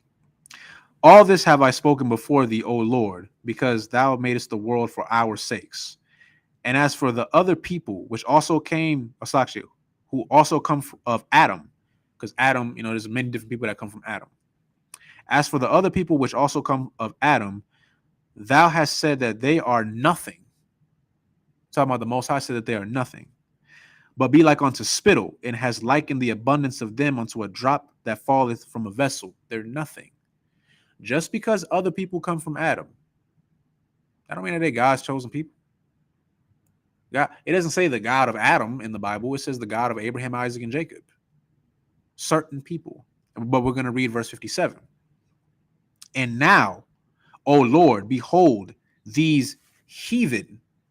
A heathen is a non-Israelite, according to the Bible, which have ever been reputed as nothing. So again, these other people, non-Israelites, who are shown to be as nothing unto the Most High, have begun to be lords over us and to devour us. Talking about how we went into captivity, right? And that was because we disobeyed the Most High. But again, you see that the Most High references other nations as nothing. They're nothing, okay? So stop trying to save them. Save your people. How about that? Save your people. Save the brother that's on drugs. Save the sister that's on drugs. Save the brother that's homeless. Save your people. We want to put our hand in everything else. We don't want to save our people. You want to know why? That's self-hate. That's self-hate, and you suffer from Stockholm syndrome. That's really what that is. Okay? When I see Christians and they talk about God loves everybody and I love everybody, all I hear is you hate black people. That's all I hear. That's all I hear. You hate black people, you hate Native Americans, you don't have any sympathy for your own people, and you just want to be like the white man. That's it. You up there shooking and jiving and all that good stuff. That's what you want. You have no compassion. A lot of y'all are Judases. There's bad Israelites, by the way. Just because you were Israelite don't make you a good person. Let's just get that out the way real quick. Okay? So we need to understand that God did not come to say, Slakia, Yahweh did not come to save everybody. That is a myth. The Bible itself debunks that whole false doctrine. You got to stop doing that, right? What is this? Awesome troll or whatever. But yeah, we got to stop doing that. So before I end the class, any questions? What you got? So, I we was talking about like Christopher Columbus, like the polar vortex, stuff like that. Mm. So how like they still like culture stuff like that. It kind of reminds me how like half of like the English language, like the language itself in America, comes from Greek. Like the word Seth is a Greek word from the like the Egyptian Set or something like that. Like we mean Seth. Like we mean. Because like normally like it's not like our language. It's from like England, you know, or something like that. So like some of the words that we use that say that we're English words, mainly come from like either like Africa or like Greek or something like that. Are you wait? So are you asking that some of the words that we use come from? Different nations. I mean, in a sense. I mean, yeah, some of them could be. The most ones that you'll see obviously are the European ones, but I mean, there's black people that speak Arabic. There's black people that want to be Muslim. Muslim has nothing to do with us either. You know, Arabic. I mean, yeah, it's a Semitic language, but it's not our Semitic language. You know, that's Ishmael and them Arabs. Like they do that, and some people forget that it wasn't just white people that had us as slaves. Muslims had slaves. A lot of them had black slaves too. So like being a Muslim ain't really, it's not a flex. You might as well be a Christian. The Quran is garbage. Captain Tazariak, he debunks that on a daily basis. Like that's ridiculous. But I mean, I get what you mean though. Like, you know, we are a Hellenized nation right now, you know, and because our culture has been wiped out, you know, you still see, we call them Jakes, but Jake is just like a descendant of Jacob. Jakes in the world, regardless of their tribe, you know, they don't. It's like when you've been taught a lie for so long, you believe in the lie. That's pretty much what it is. Like we've been told certain things. God loves everybody. Or oh, you're African. It's like okay, yeah, we know we was in Africa, but then when you start bringing up, if you can go Google it yourself, it's a map. It's called Negro Land, literally. It's like from the 1700s, and it literally shows the kingdom of Judah in West Africa near Benin. And when you start asking people, okay, well, Judah's in the Bible. The kingdom of Judah was in Africa at one point. The scriptures did say that we scattered. I mean, Africa, I mean, it's right next to Israel. I mean, it ain't far. So, with that being said, who was the kingdom of Judah? No one can answer it. Somebody tried to challenge me on it once, but then they got cut. So, it's like, okay, well, why does it say that one of the tribes of Israel were in Africa? They actually did a study. This is coming from Jewish people. They did a study on some black people out there, because we're all over the place, that have been proven to have some lineage to, I believe it's a Levite, Aaron and Moses. Now, am I gonna go out here and be like all of them are Israelites? No, no, no, no, no. I'm not gonna come out here and be like all Nigerians are Israelites. I'm not saying that. Am I saying that there are Israelites possibly in Africa? Of course. Africa's huge. We're scattered everywhere. What I am saying is that it has been shown through genetic research on top of that there are certain black people who have been to Africa who are Semitic, not Hamitic. Just because you black don't mean that you a Hamite. It doesn't mean that. All right. So there's some out there now. Majority of them, yeah, they're Hamites. And trust me, their spirit will show. Like Akon, he was passing off as African American, but he showed his true spirit. Right. That's what you really got to pay attention to. Don't be so caught up on the looks all the time. Skin folk ain't always kinfolk. That's just something to think about. But anything else? All right. Let me see. Do I have no time? Yeah, we'll just end the class. All right. So with that, I'm in the class. Medium, just me up here. I'm gonna stand.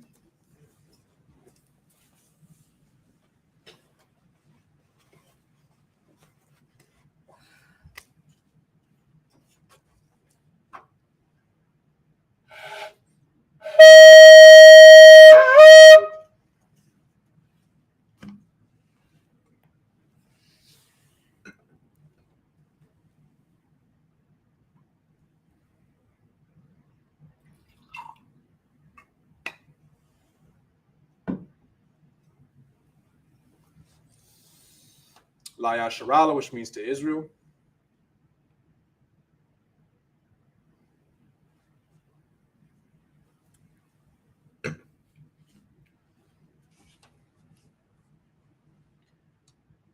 Oh, no sweat, sis. The water for tuning in.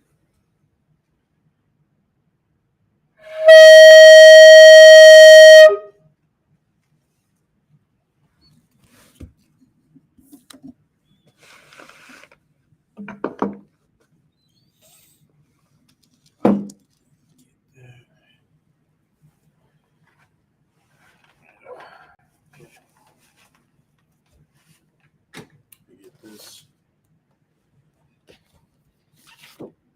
For the sake of time, we're going to kind of speed through this a little bit. All right, so Amadim Apon Yahak Wadam, which means to stand and rise and face the east. We're going to get started with the Lord's Prayer in the Hebrew. Abanawa, Shabbat Shemayim, Kodash, Haya, Shemka, Yahweh, Malak Wafka, Thaba'ah, Ratazaka, Haya, Aisha, Ba'arataza, Kawa, Haya, Bashamayim, Lafan Lanawa, Lakam, Call, Yawam, Basalak Nawa, Kabawath Nawa, Kasalak Nawa, Kabawathi Nawa, Wala'ah, Sabayanawa, Manasaiwan, Abal, Hawashai Nawa, Mayan, Rai, Kaya, Laka, Hamalakwath, Wa'ala, Wa'ataparath, La'alumium, Aman. Now in the English, Our Father, which art in heaven, hallowed be thy name. Yahweh, thy kingdom come, thy will be done in earth as it is in heaven. Give us this day our daily bread, and forgive us our debts as we forgive our debtors. And lead us not into temptation, but deliver us from evil. For thine is the kingdom, and the power, and the glory, forever. So be it. This is Hakak, which is the power in the Hebrew. Yahweh, Bahashem, Yahweh Shai, Baba Kasha, Lathan Lanawa, Haka, Haka, Larapa'ah, Call, Makala, Wakal, Madawa, Haka, Latahar, Ha, Matazarayim, Haka, Lahaquayim, Hamathim, Haka, Isle, Rakawath, Watama'ala, Latama'ala, Lagar Shun, Shun, Ba'ashem, Ba'ashem, Yahushai, Yahushai, the water, Amun, Now in the English, Yahweh, Yahweh, in the name of Yahushai, in the name of Yahushai, please please give us the power the power to heal to heal all manner of sickness all manner of sickness, and all manner of disease, all manner of disease, the power to cleanse the lepers, the power to cleanse the lepers, the power to raise the dead, the power to raise the dead, the power against unclean spirits, the power against unclean spirits, to cast them out. In the name of Yahushai. In the name of Yahushai. Thank you. Thank you. So be it. So be it. His blessings in the Hebrew. Barakatah Yahweh. Barakatah Yahweh. Wa Yahushai. Wa Yahushai. Wa Mayaka'ala. Wa Yaka'ala. Wa Alahayim. Wa Alahayim. Matazab Ya'ah. Matazab Ya'ah. Alawap Yahana. Alawap Yahana. Ha Alawapim. Ha Alawapim. Ha Saranyim. Ha Saranyim. Ha Kwatazayoyin. Ha Kwatazayoyin. Haka Yayoyin. Haka Yayoyin. Waha Akwafian. Waha Akwafian. Yahweh. Yahweh. Ba'ashem. Ba'ashem. Yahushai. Yahushai. The water. The water. Amun. Amun. Now in the English, bless you Yahweh. Bless you Yahweh. And Yahushai. And Yahushai. And Michael. And Michael. And the angels. And the angels. Commanding General Yohanan. Commanding General Yohanan. The generals. The generals. The captains. The captains. The officers. The officers. The troopers. Troopers. And the sisters. And the sisters. Yahweh. Yahweh. In the name of Yahushai. In the name of Yahushai. Thank you. Thank you. So be it. So be it. For the sake of time, let me see. I'm gonna read through the Hebrew. Y'all only have to repeat the English one. I kind of went over my time. Salakia. Psalms 121 in the Hebrew. Asha'ah, Ayenya, All, Haharim, Ma'ayan, Yaba'ah, Azoria, Ma'ain, Yahweh, Aisha, Shemayim, Raratzah, Ayatan, Mamawatz, Regalka, All Yanawam, Shamarka, Hana, La'ah, Yanawam, Wala'ah, Yayashan, Shawamar, Yasharala, Yahweh, Yashamarka, Yahweh, Tazarka, Al-Yad, Yanyanka, Yawamam, Hashamash, La'ah, Yakaka, Wairak, Malayala, Yahweh, Yashamarka, Makal, Rai, Yashamar, Athnapashka, Yahweh, Yashamar, Tazafka, Wabu'afka, Maitha, Wa'ai, Awalam. Now in the English, I will lift up my eyes into the hills. I will lift up my eyes to the hills. From whence cometh my help? From whence cometh my help? My help cometh from the Lord. My help cometh from the Lord, which made heaven and earth. which made heaven and earth. He will not suffer thy foot to be moved. He will not suffer thy foot to be moved. He that keepeth thee He that keepeth thee will not slumber. will not slumber. Behold, Behold, he that keepeth Israel he that keepeth Israel shall neither slumber nor sleep. shall neither slumber or sleep. The Lord is thy keeper. The Lord is thy keeper. The Lord is thy shade The Lord is thy shade upon thy right hand. upon the right hand. The sun shall not smite thee by day, The sun shall not smite thee by day, nor the moon by night. nor the moon by night. The Lord shall preserve thee The Lord shall preserve thee from all evil. from all evil. He shall preserve thy soul. He shall preserve thy soul. The Lord shall preserve thy going out He shall preserve thy going out and thy coming in and thy coming in from this time forth from this time forth and even forevermore. and even forevermore. Psalms 83 in the Hebrew. Alahayim. Actually, yes. So Alahayim. All. Damayalaka. All. Thakarash. Wa'al. Thashakwat. All. Kaya. Hana. Awa Yebyaka. Yahamaya 1. Ra'ash. Il Amaka. Ya'ayamwa. Sawada. Wa'ata. Ya'atazawa. Il Tazapawanyaka. Amorwa. Lakawa. Wanakakidum. Magoya. Wala'a. Yazakar. Shum. Yasharala. Iwada. Kaya. Nawa. Itazawa. Laba. Baba, Yakadwa, Kadwa, Alyaka, Ayalaka, Bar Bar Yath, Barak, Yakarathwa, Akabwa, Ahalya, Ahaya, Adawam, Anawan, Wa, Wa, Yashama Alyam, Yashamayim, Mawa Abba, Bawa Ala, Wahagoryam, Wayakoyim, Gabar, Kabal, Wyama1, Wayawan, Wyamalak, Wayamalak, Palashath, Kalasha, Am Yashabya, Ayashabia, Taza War, Taza War, Gum, Gun, Asha War, Asha War, Nalawa, Nalawa, Imum, Iman, Hayawa, Ayawa, Zorawai, Zorawai, Labunya, Labanya, Lawat, Lawak, Salah, Salah, Aisha, Aisha, Lahum, Laham, Kamudyam, Kamunya, Kasaya, Kasaya, Sara'ah, Saraa, Kayubyan, Kayanyam, Banakal, Bonoko, Kwayashwan, Kwashawam, Nashamadwa, Nashamarwa, Bayan, Bayan, Dara, Dara, Hayawa, Iowa, Daman, Daman, La'adama,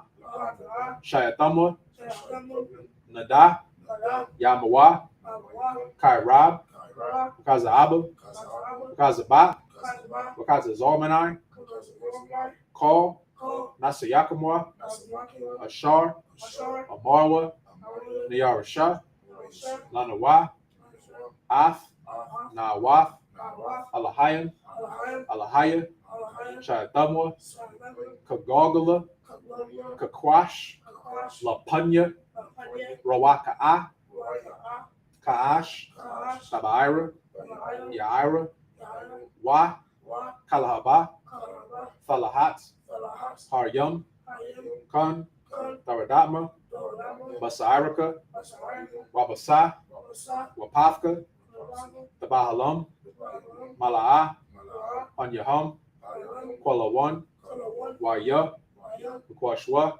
Ashwa, Shemka, Shika, Yahawa, Yahweh, Yabashwa, Abasha, Waya, Bahawa, Wayam, Bahawa, Adi, Adi, Waya Kaparwa, Waya Kapaya, Waya Abadwa, Waya Nabaya, Waya Daiwa, Waya Daiwa, Kaya, Kaya, Atha, Atha, Shemka, Shika, Yahawa, Yahweh, Labaka, Labaka, Alyawan, Ayawan, Alcohol, Alko, Ha'aratza. Hayataza.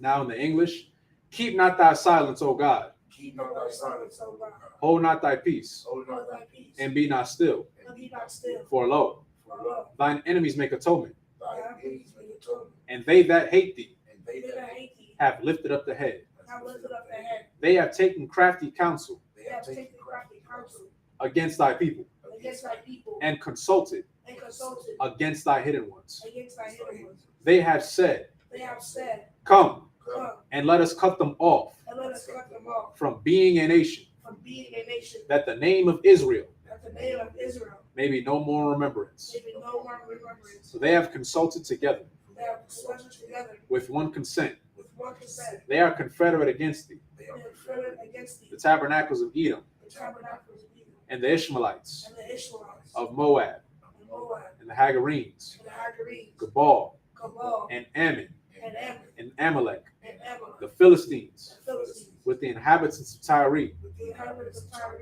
A sword also was joined with them. A sword is also strong with them. They have hope in the children of Lot. They have hope in the children of Lot. Salah, Salah, do unto them go unto them, as unto the Midianites, as to the Midianites, as to Sisera, as to Sisera, as to Jabin, as to Jabin, at the brook of Kison, as the brook of Kison, which perished at Endor. which perished at the They became as dung for the earth. They became as dumb as the earth. Make their nobles like a red, Make their nobles like the red, like Zaid. like Said, Yea, yea, all their princes, all the princes, as Zabah, as Salah, and as Zalmunna, and as Zalmunna, who said, who said, let us take to ourselves let us take to ourselves the houses of God in possession. the house of God in possession. O my God, Oh my God, make them like a wheel, make them like will, as a stubble before the wind, as the stubble before the wind, as the fire burneth the wood, as the fire burneth the wood, and as the flame setteth the mountains on fire. as the flames set the mountains on fire. So persecute them So persecute them with thy tempest, with thy tempests, and make them afraid make them afraid with thy storm. with thy stone. Fill their faces with shame, Fill their faces with shame, that they may seek thy name. that they may seek thy name. O Lord, O Lord, let them be confounded let them be confounded and troubled and troubled forever. forever. Yea, Yea, let them be put to shame let them be put to shame and perish, and perish, that men may know that men may know that thou, that thou, whose name alone whose name alone is Yahweh, is Yahweh, art the Most High are the Most High, over all the earth. over all the earth.